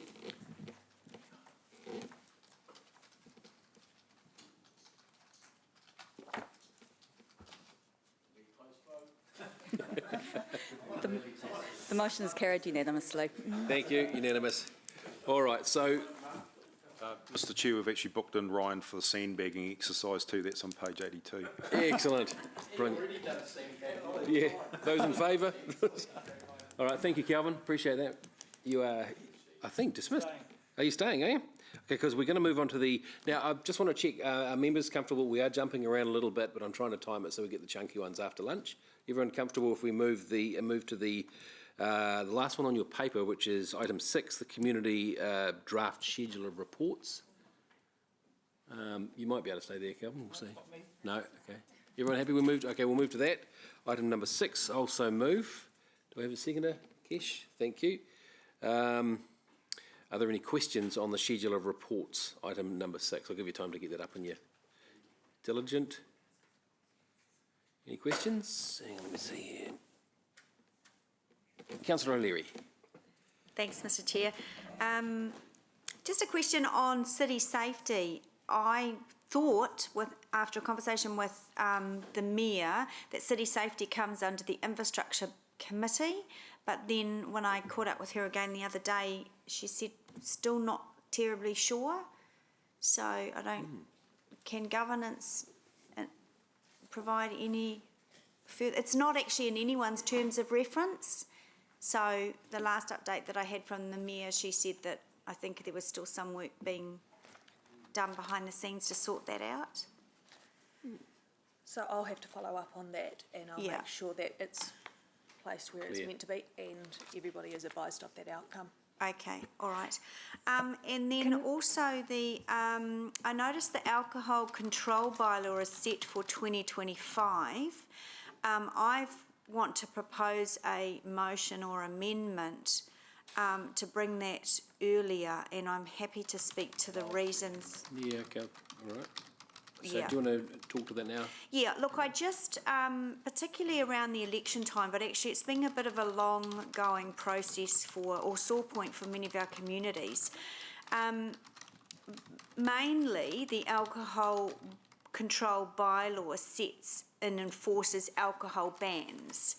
And we've had an ongoing issue with Steele Park that we still need to address. And when I was campaigning in some of the areas like Hamilton East and particularly in Dinsdale, they are concerned about the antisocial behaviour that alcohol raises. Now, we do have City Safe and they're doing an amazing job and the businesses are enjoying that service. But without a liquor ban, we can't enforce. People can just drink. And just the other day I was over in Hamilton East and there was about 8 individuals just drinking. So I think 2025 is far too long to wait for that. That's the reason. And my motion would be that staff report back to the 7th of April Community Committee meeting with a time frame to review the alcohol control bylaw, because I know obviously you'd have to have time to work that into your work plan. Okay, all right, thank you very much. Right, okay, any questions from there, Dave? I was wondering if we could make the chair's report every 6 months or annually. No. I know it's too brilliant to take in. Well, it every 6 takes weeks, up an awful long time. Back to the point. Anyway. You'd think of all the work you could put into something more productive. I'm sorry. No, look, I did have a question on that. Come on. Just a comment. The accessible properties one will be changed as a result of the last vote. Move on. Yep. Right. Yep. And what was the other one that? Yes. Sorry. The naming of roads, it's been lumped together with open spaces and facilities, but in the past that's definitely, or that part at least, if there's an issue with a road naming thing, according to, we've dealt with that, both the policy and specific examples in whatever amounts to a works or infrastructure committee. I'm relaxed about that. So I just wondered what the thinking behind that was. Was it because it had to have a home one place or another? And I think it's a bit historic, really. So reasonably relaxed about, because probably most of it's going to be roads, isn't it? Well, that's what I was thinking. It's usually the if there are issues, it's a road naming thing. But hey, I just maybe you can. I'll make a note of that and review that. Have a think about it, whether this is the best home. Yeah, it's a good point, Dave. Councillor Thompson. Thank you, Chair Mark. I was just wondering where the Hamilton Arts agenda fits in terms of reporting and reviewing it. I did see that there somewhere. So I saw a public art applications BAU report, but unless I'm missing it, I didn't see the Hamilton Arts agenda in there. I was reading the agenda last night, but I think this was brought up prior to Christmas. I can't remember. It might have been a briefing, was it? I'm not sure. Was it? Yeah. So, yeah, that's right. I think you asked what's happened to that, where's it going, and that sort of thing. And I think that was a discussion for councillor briefing to look at. I think, and you'll probably correct me if I'm wrong, that how do we reinvigorate that? How does council actually handle the arts going forward, and having a wider discussion on that? So I'm happy to put that on a briefing list, and then I think we can have a free and frank discussion in that forum. And Is that what you're thinking? Yeah. Time's moved on a lot, and a lot of things in that agenda have changed. And Out of date. So, yeah. Fair enough. Okay, are we able? Are you comfortable with that? We'll make a. Could we make a note or something that will happen? And we do have the arts and culture strategy there scheduled for September. So that's where I thought that fell in. But yeah, we're going to go to a briefing. That's what it's really the direction. So there was Jo Van Walraven and my team, arts advisor.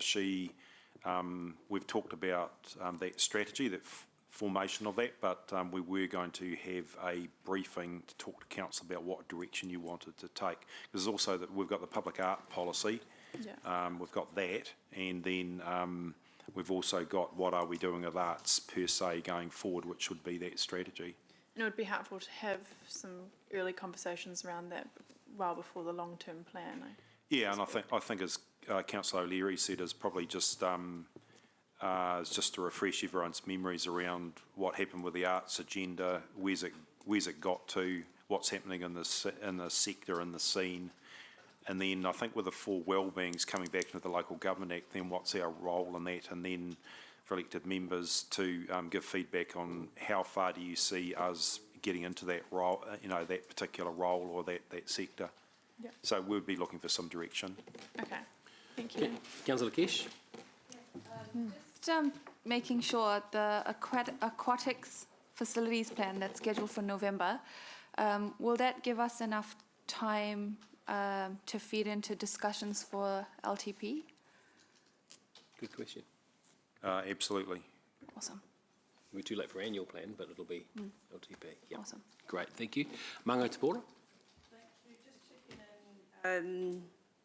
Around the psychoactive substances policy, public places policy and bylaw, with consideration to item 12, noting that where's the report gone?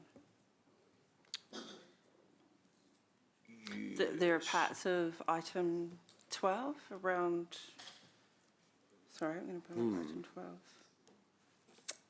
12. There's a reference made to mind-altering substances and psychoactive substances in the consultation document. And so in relation to that... I'm not sure what the question is. Yeah, if I can handle this, I might defer to Councillor O'Leary. I think one is regards the sale of them and one is regards the consumption of them. Okay. Is that right? Yeah, you're absolutely right. Right. Psychoactive substances policy tells the community businesses where they can locate, and the public places bylaw that is on here is about nuisance behaviour. That includes alcohol, substance abuse, etc. They are closely related. Closely related, but they don't affect each other. ish. Great, thank you guys. Well done, Chair. Thank you. All right, and no more questions. Mango Te Pora, you finished questioning? Thank you very much. Now I'm just trying to see where we're at. Now we've got an amendment put on the table from Councillor O'Leary, seconded by Councillor McPherson. Angela, would you like to speak to it?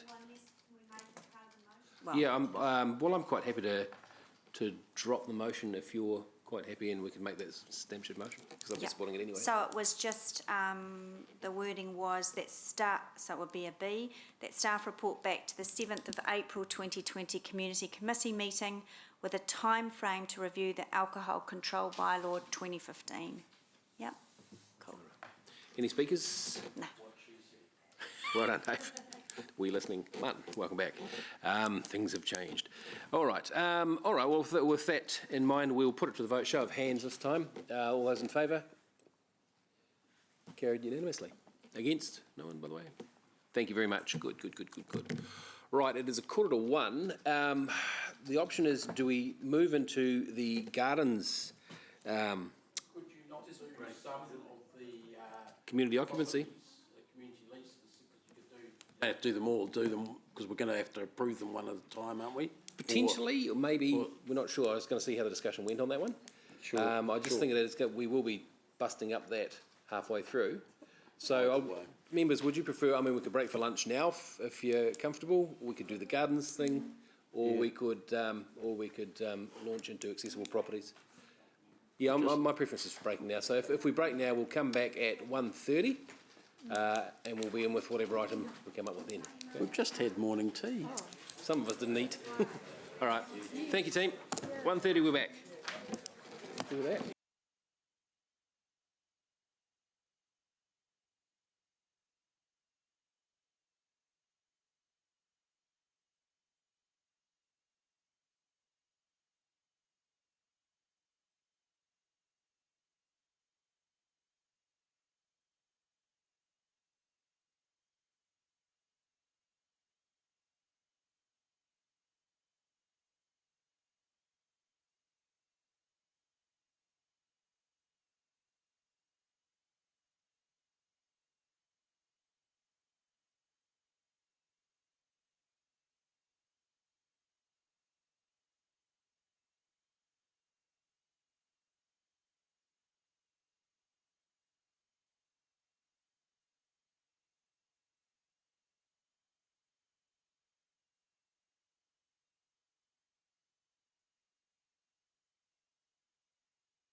illness. I don't think we need to move anything for that, do we? Just note it. Thank you. All right, and we wish her all the best. Okay, we're going to move on to the community occupancy applications. Now, in order to do this quickly and properly, I'll signal intent to move the whole lot as one. This is A right through until H. Now, if anyone has any exceptions that they would like to talk about or would like to talk about separately, please speak now or forever hold your peace. Otherwise, we will move the whole lot as one. Okay, all right, we'll move on. So now we'll move on to questions from staff, if you'd like to. Thank you, Rob. So, Karen, would you like to speak to it, to the report? So, hello again. Good afternoon. I think you all know me, Karen, who looks after the community occupancy portfolio, and I've also got James Campbell, who is the team leader in the Sport, Recreation and Community Facilities team. So the 6 community occupancy applications in the report today are all triggered by expiring leases. The recommendation, it also includes 5 commercial activities.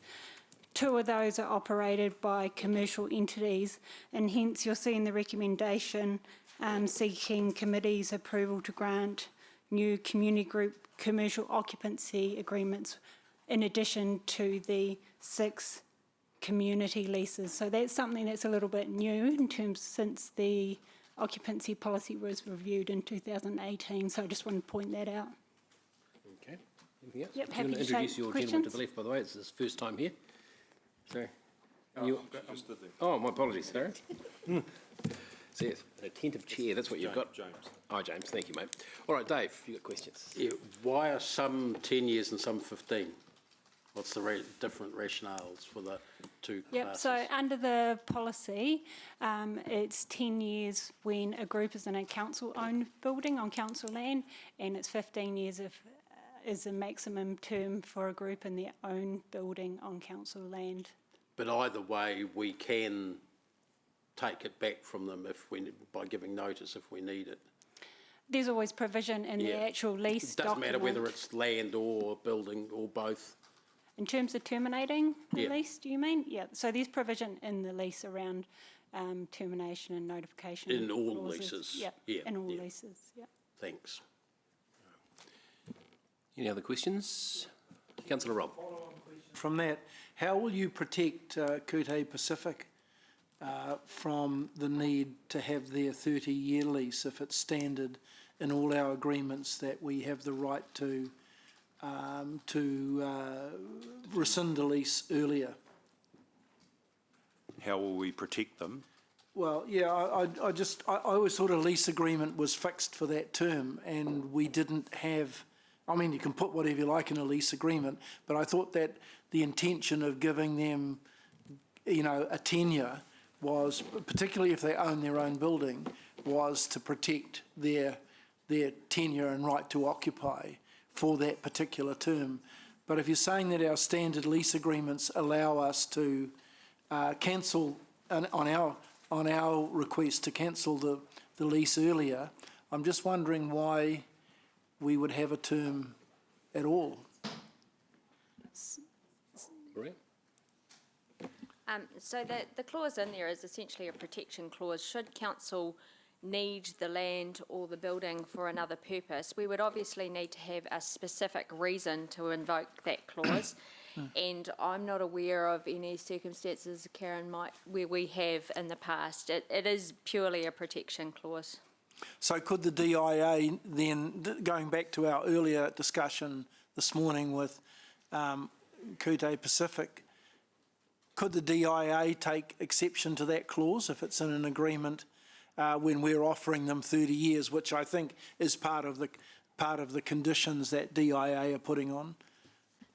So the agreement to lease that we've provided Kute this morning, Rachel has said that provides DIA the assurance they need. Okay. So we don't anticipate I'm sorry, issues there. I'm going slightly off track to this report, but I'm just trying to get my head around the response that we got to Dave's question. My experience of these things, Councillor Pascoe, is that those potential funders will sometimes come to council through the lessor or directly and ask us questions. What's the history of council taking back a leased piece of land? And to be honest, it's very rare, and it would be open to legal challenge as well. So okay. But it's probably more around a public work, like if we were a road or something like that. Yeah, something like that, or something arose.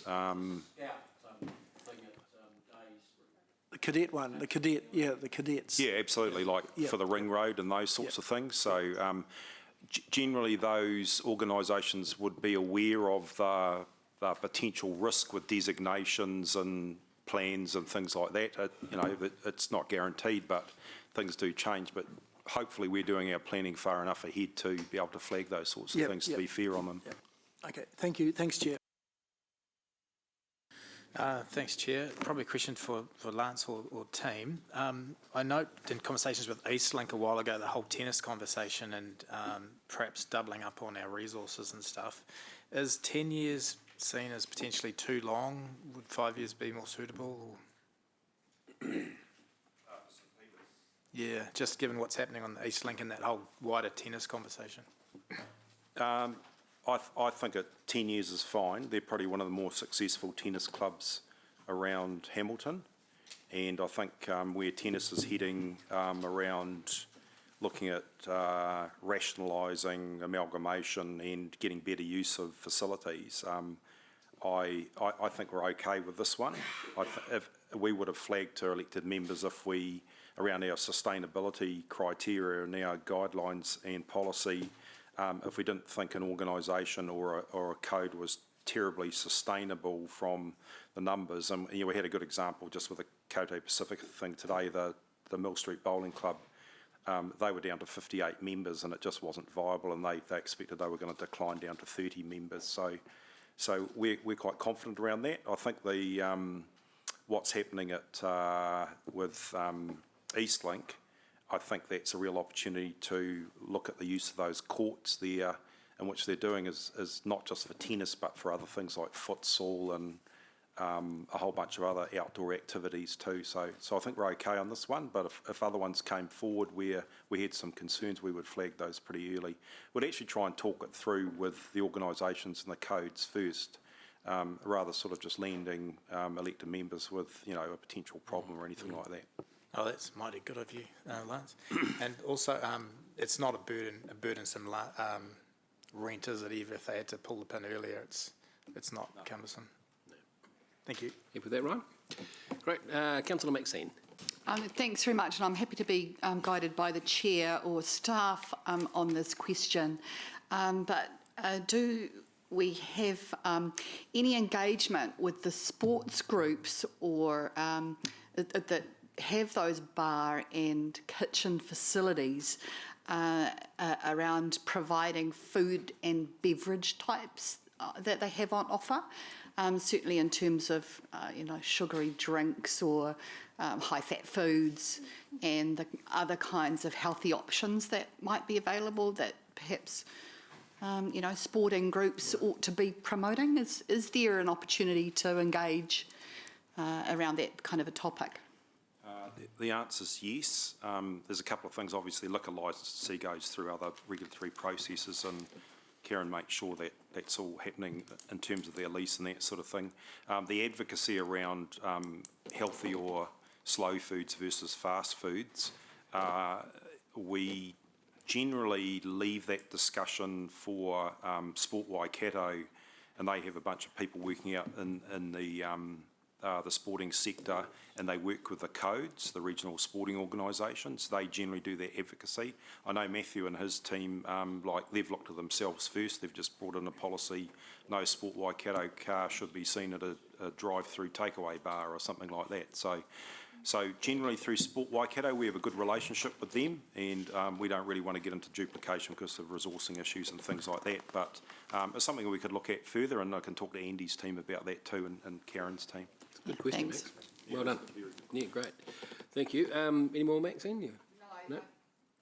That's really. I just was interested in the position that council could take on that kind of promotion in partnership with Sport Waikato to help with that messaging. And, you know, sometimes the lease is the only chance we get to have an interaction, you know, at a level. We'll consider it answered. And just, sorry to jump in, just one other thing. We can actually play another role. So Stu Davidson, his team at Waterworld, with Dee in the gym area and that sort of thing, they're very much into giving that information to patrons and advising and that sort of thing. So, you know, we do have other opportunities to be advocates around that as well. Thank you. Councillor Sarah. Councillor Maxine just made me think to ask whether we have pokie machines at any of the sports clubs or facilities that we're looking at today. There's no pokie machines at any of the occupancy or leases that we've got today. But in some of our other premises there are? I don't believe so. Yeah, there used to be.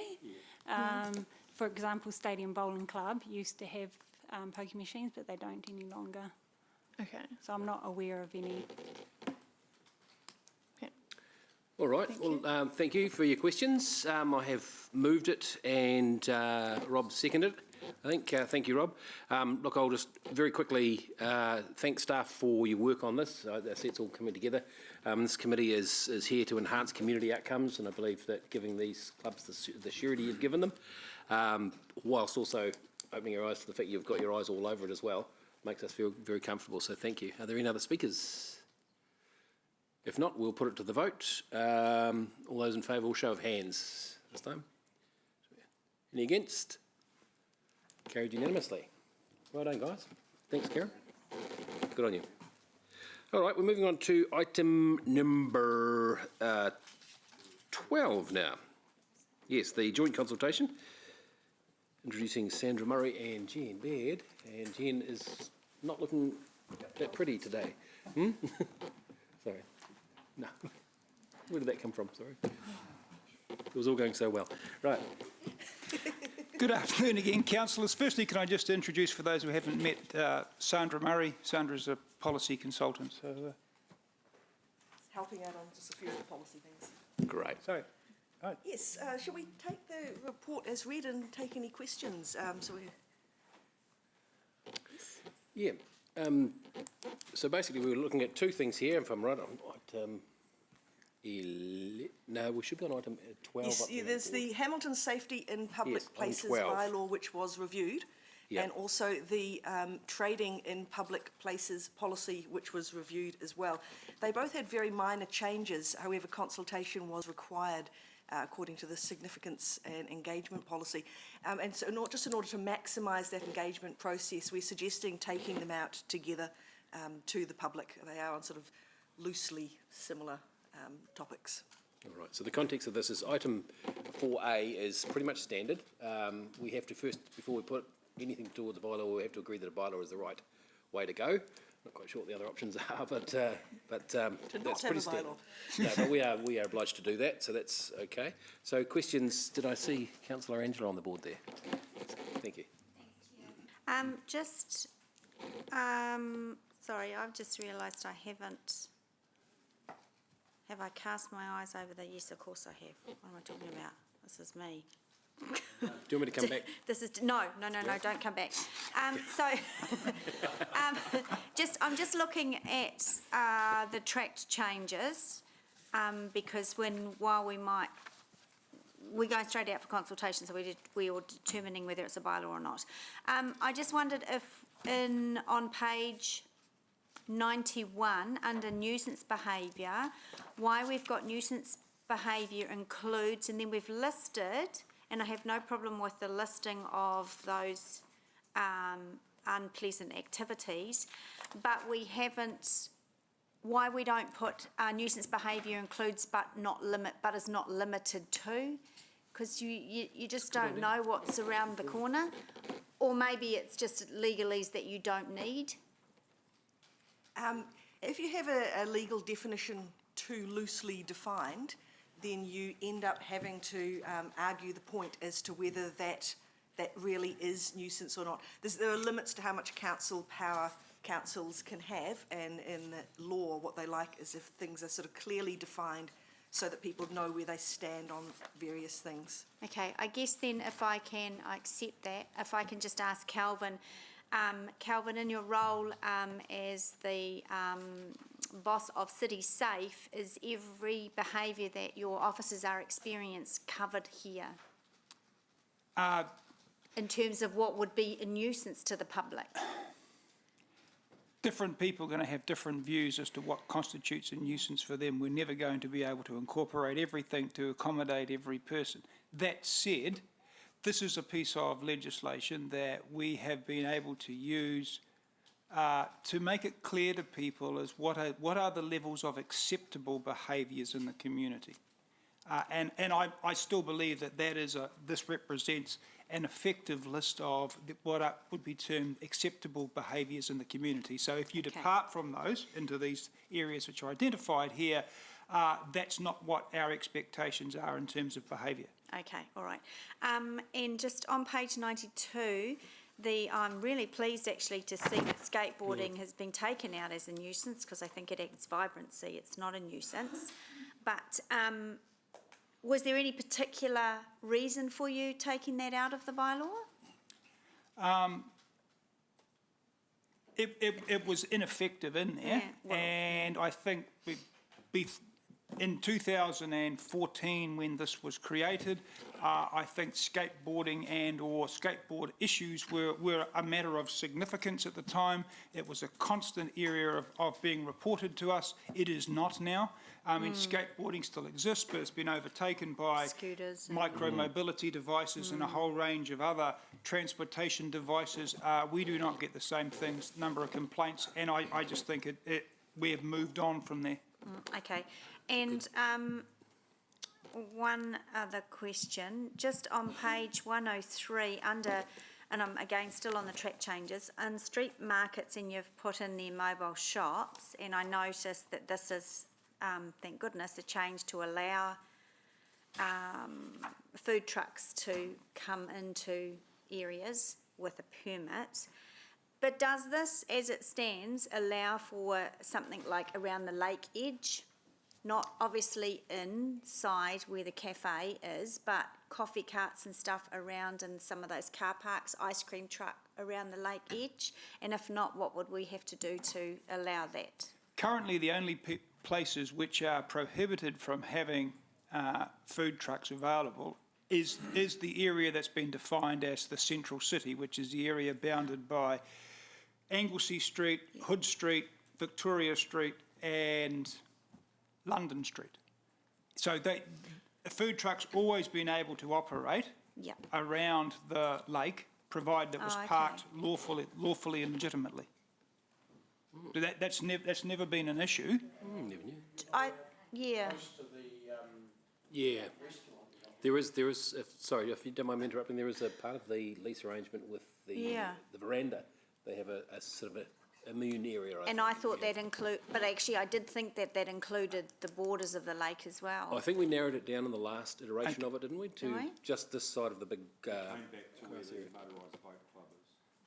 Well, And that's so that's inside it. That's an exception then that's not included in the bylaw. The bylaw, if you're reading just in terms of the bylaw, the only area in Hamilton City that is prohibited from having a food truck or a mobile shop operating is the area contained within the central city, that defined area. Anywhere else you can legitimately and lawfully have a food truck. So if there's a permit process that acts as the regulator, why are we still going out with a bylaw to ban them from the CBD when this council hasn't had a conversation about vibrancy and activity and stuff like that? This is sort of still old thinking. If there's a permit, obviously you don't want a truck parked that's going to narrow the road, but I just feel like there's a little bit of a missing step in terms of that conversation for And I might be the only one that feels that way, but no? Okay, see. Yeah, so I'm just questioning, because once we've done this, it's pretty hard to turn it all around again. I don't know, maybe, Lance, is that something you can help with? I'm just pondering. Yeah, I thought you had your pondering face on.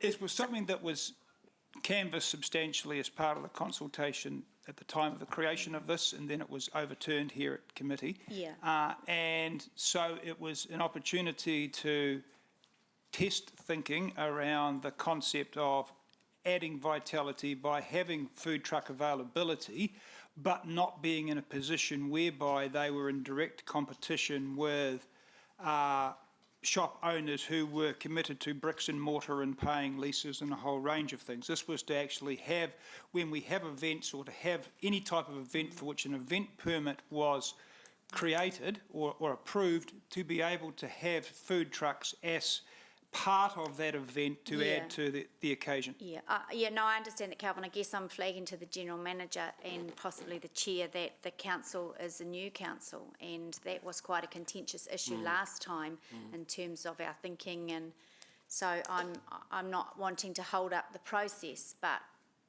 I have a feeling that we may have appreciated a conversation just on that aspect before we go out to consult.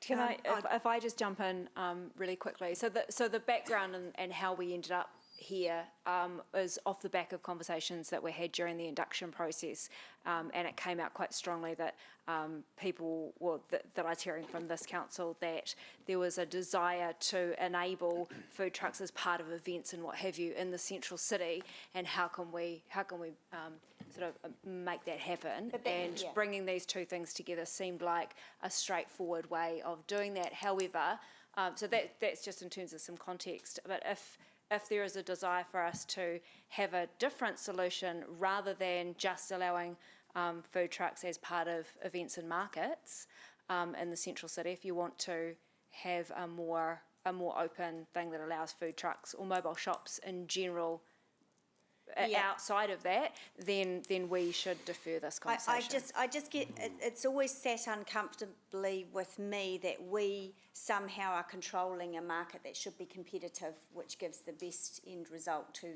the wider city. And by banning food trucks from the CBD, other than what you're saying at events, if that was what you got out of the induction thing, then I'll go with the majority. But I just remember the White Lady and how amazing that was in Auckland. Remember? Yeah, and yeah. I'll just let that hang there. And you would like elected members to have a further deep dive into this, just to, it sounds like there's some strands to this that you might want to explore a bit more fully. It's just the banning of something because we don't want a food truck next to a takeaway bar. I just have a... And all around the vibrancy of and the fun and energy that food trucks bring, and also the fact that if there's a permit process, there's a regulator and a stop point there automatically. Angela, but I don't want to overly bureaucrat anything. Just trying to sniff the wind a little bit here, but if we deferred that part of it to a briefing, loosened it up a bit more, and then brought it back again, would you support that? To a briefing. Yeah. Yeah. So yeah, there would be, or can we put the whole thing back? So if the mood of the room is to have a briefing about that and have that conversation, we can do this in one of two ways. We can separate these two things so that we have the bylaw conversation and the trading in public places policy conversation separately. That would mean two separate consultation processes. If you did that, it would mean that we could carry on with the safety in public places process and continue with that consultation, or we can pause both of them and go down the road of having that conversation around the trading in public places policy conversation and then rejoin them together. I think you've done it's common sense to do these together because Agreed. there's so many crosshairs and stuff. But I guess you just need to test the room, and that would be my preference. Okay, and speaking to that, if I may, there doesn't seem to be a burning rush to get the public safety one done. Skateboards don't seem to be a burning problem at this stage. How, Lance, what sort of expense are we looking at if we do 2 sets of consultations, and what sort of staff time?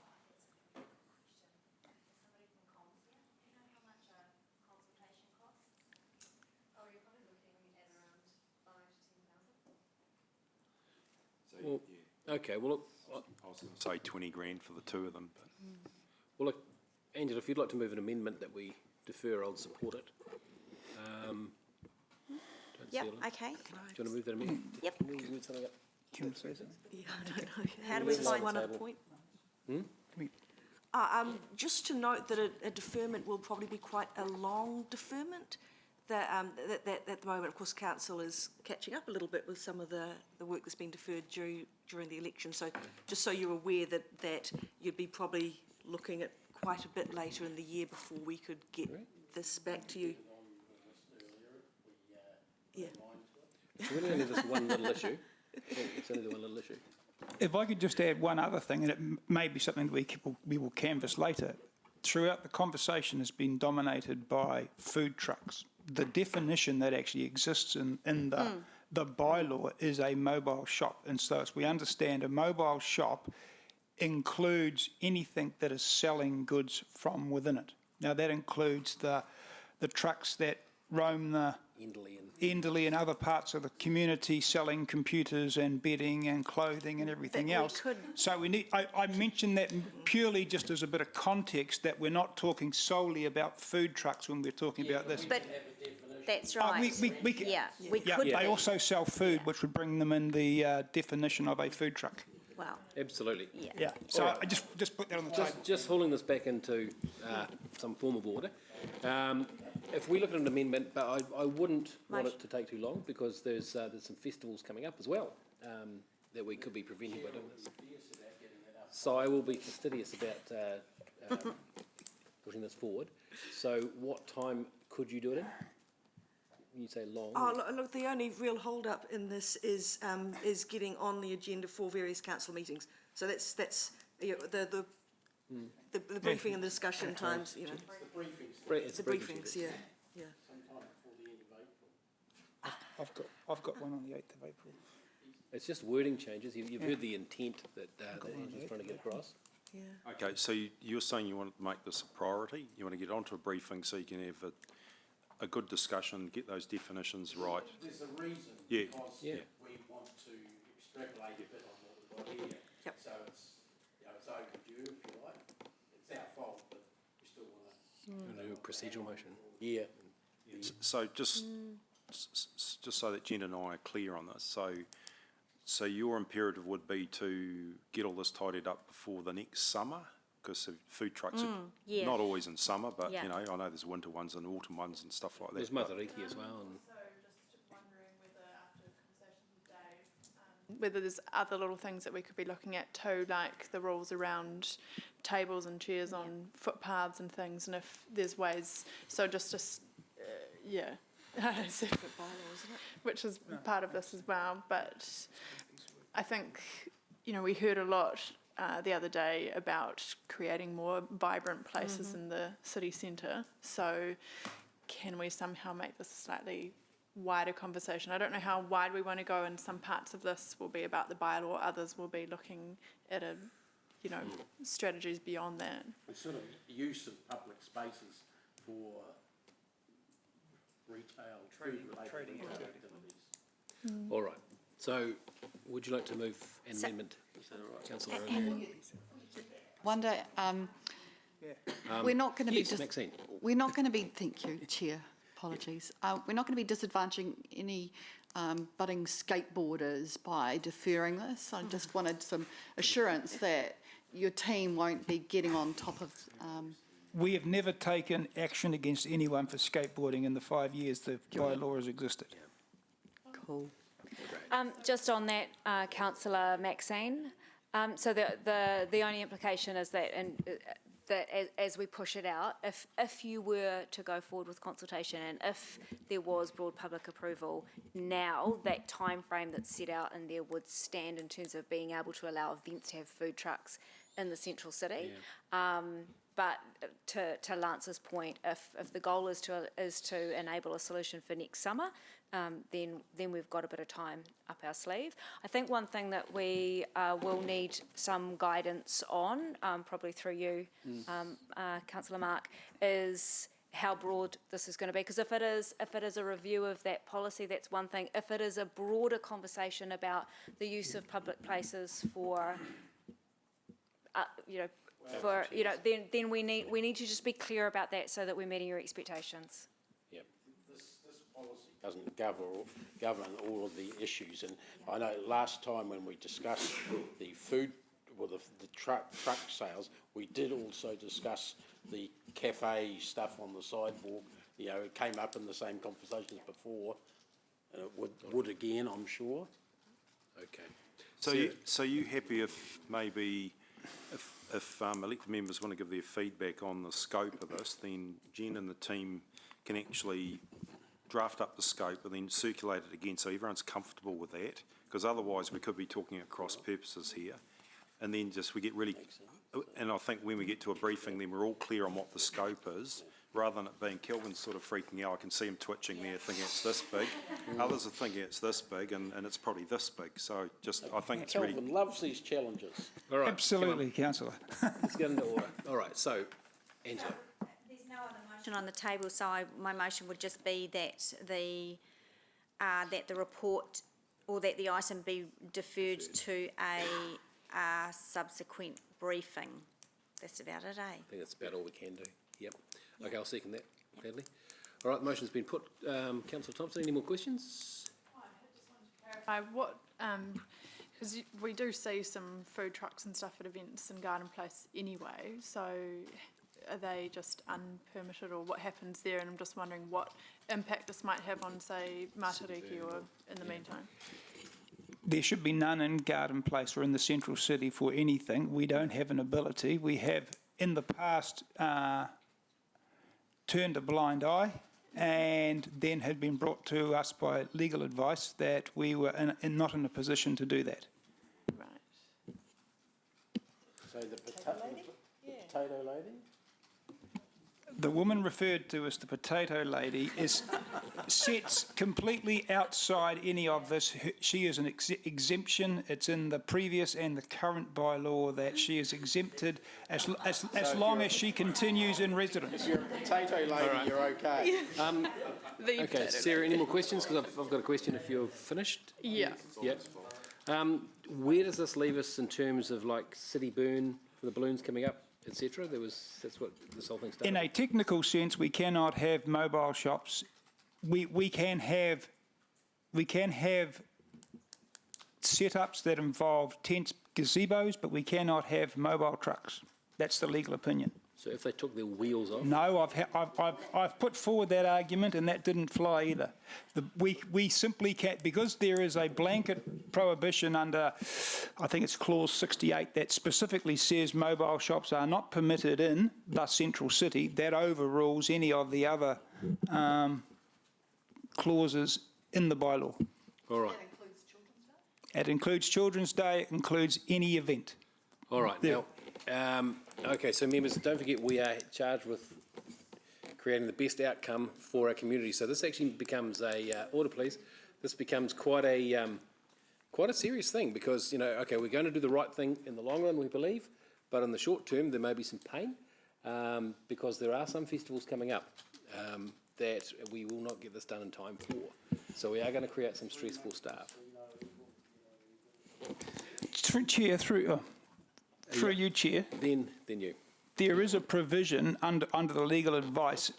If council passes a resolution for a particular event to elect not to enforce the provisions, there is the legal opinion that says you can get, but what they're saying, we can't use that same provision over and over and over again repeatedly, but if there was a particular event that council had a view on, to trying to find a resolution here, a resolution from council to not elect to enforce that, would allow the provision of those for that one occasion. Okay, I think we've flagged that. Thank you.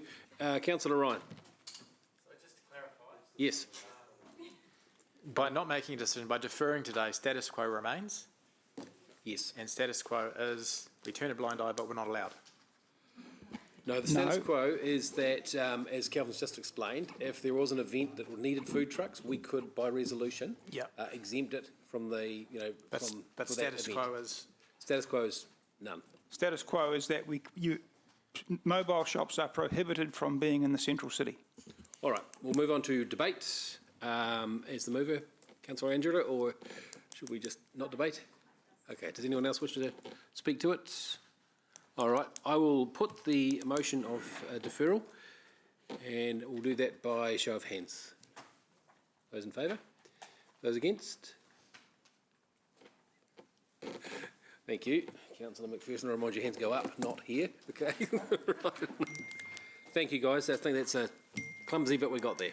And people stop texting me, please. I'm not using my phone while I'm doing this. Right. Where are we at? Move on to the... Right, item 13. This is the Gardens Management Plan Report Update. I'll move it. Do we have a seconder? Perhaps Councillor Cash, thank you.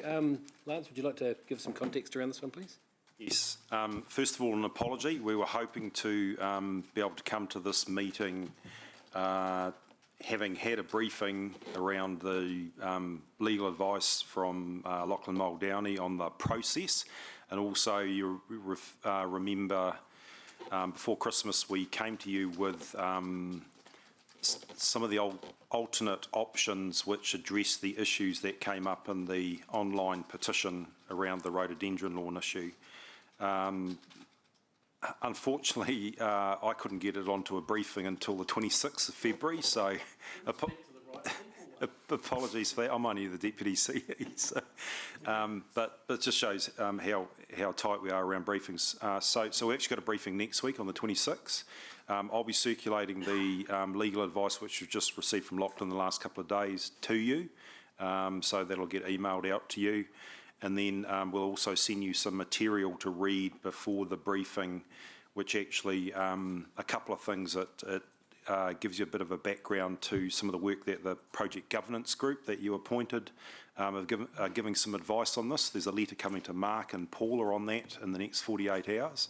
And also some further work that staff have done with external parties to just tease out those options, and we've actually refined down to a couple for your consideration to look at. We'll also talk about the likely consultation or reconsultation that we'll be doing around this matter. And so Laura Dana and Natalie Palmer are just working on really the how and the what around that, so that we do tick all the boxes with those key stakeholders who gave us feedback, and also those members of the public who had an interest in this as well. So I think next week you'll get the information, so that at the briefing, rather than us talking at you, we can give you the information prior. If you can have a read of that, that'd be appreciated, and then we can actually get your feedback on the process. And there's it's pretty simple. It'll be pretty clear legal advice, and also what are the potential options to go and reconsult on. So I'll just leave it there, Mr. Chairman. Thank you, Lance. Appreciate that. Councillor Gallagher. So hypothetically, if I get this right, if we move away from the rhododendron lawn car park, we'll get advice as to whether or not that involves major reconsultation or more of a micro approach. Have I got that right? Yeah, so the question was for the legal advisor, would we have to start the whole process again around consulting on the management plan, or could we carry out some targeted consultation around the, to be honest, the one key issue that was highlighted during the submissions process and the subsequent public interest in it after those submissions are closed? I mean, because and I'll be interested in legal advice, because ultimately, as we know, the ultimate authority is us, and we have the ultimate authority to do X, you know, but observing a due process. So that's really the legal, just to make sure that if we are heading in a certain direction as a council, which may or may not reflect the advice from the project governance team or even some of the submissions, that we do it in such a way that keeps us within the law. Is that what you're saying? Absolutely. So we want to be follow due process under the Local Government Act and the Reserves Act. We also want to make sure that we're pragmatic, we're succinct, and we ensure that we have as much support as possible going forward from all parties. Because it may be, the micro-picture, maybe it'll be just one issue, possibly one issue, the rest is ticked off. Yeah. And then obviously on that one issue, then groups such as the Hamilton Gardens Festival, Gourmet and the Garden, all the interested parties, including the governance group, have an opportunity then to resubmit into that. Absolutely. And then we would continue our deliberations, and then council make a decision on what is in the final management plan. And just help me, just one little question. If say, hypothetically, we preserved the rhododendron lawn, but consequently there was a need for extra car parks, which is a flow on, where does that place us in terms of any further public consultation? On that particular matter, I think you'd be okay, but all I'll say is that the briefing next week will cover that, because I think Councillor McPherson and Councillor Thompson brought up the traffic management flow issues, the parking was brought up. So there's all those things that you brought to our attention in that December briefing. So we'll cover that next week. No. I think you'll be relatively pleased at how we can find a win-win-win situation for everyone, as long as our public consultation is thorough and going forward. Thank you, Councillor Gallagher. Councillor Pascoe. Thanks, and I think you might have partly answered my question, Lance. Is it possible that the options will include whether or not there's an opportunity for a mediated outcome, which might avoid the need for a reconsultation in any form whatsoever? I'm not asking for an answer to that now, but I'm suggesting that maybe that could be one of the options. Yeah, I'll note that mediation is probably a little bit of a strong word. Well, I'm using any other word apart from reconsultation. We will be, look, whatever we do, we will be talking to all those affected and interested parties, especially the ones who brought the matter to our attention, who are like groups, the ones that Councillor Gallagher mentioned. We will be going and talking to them again.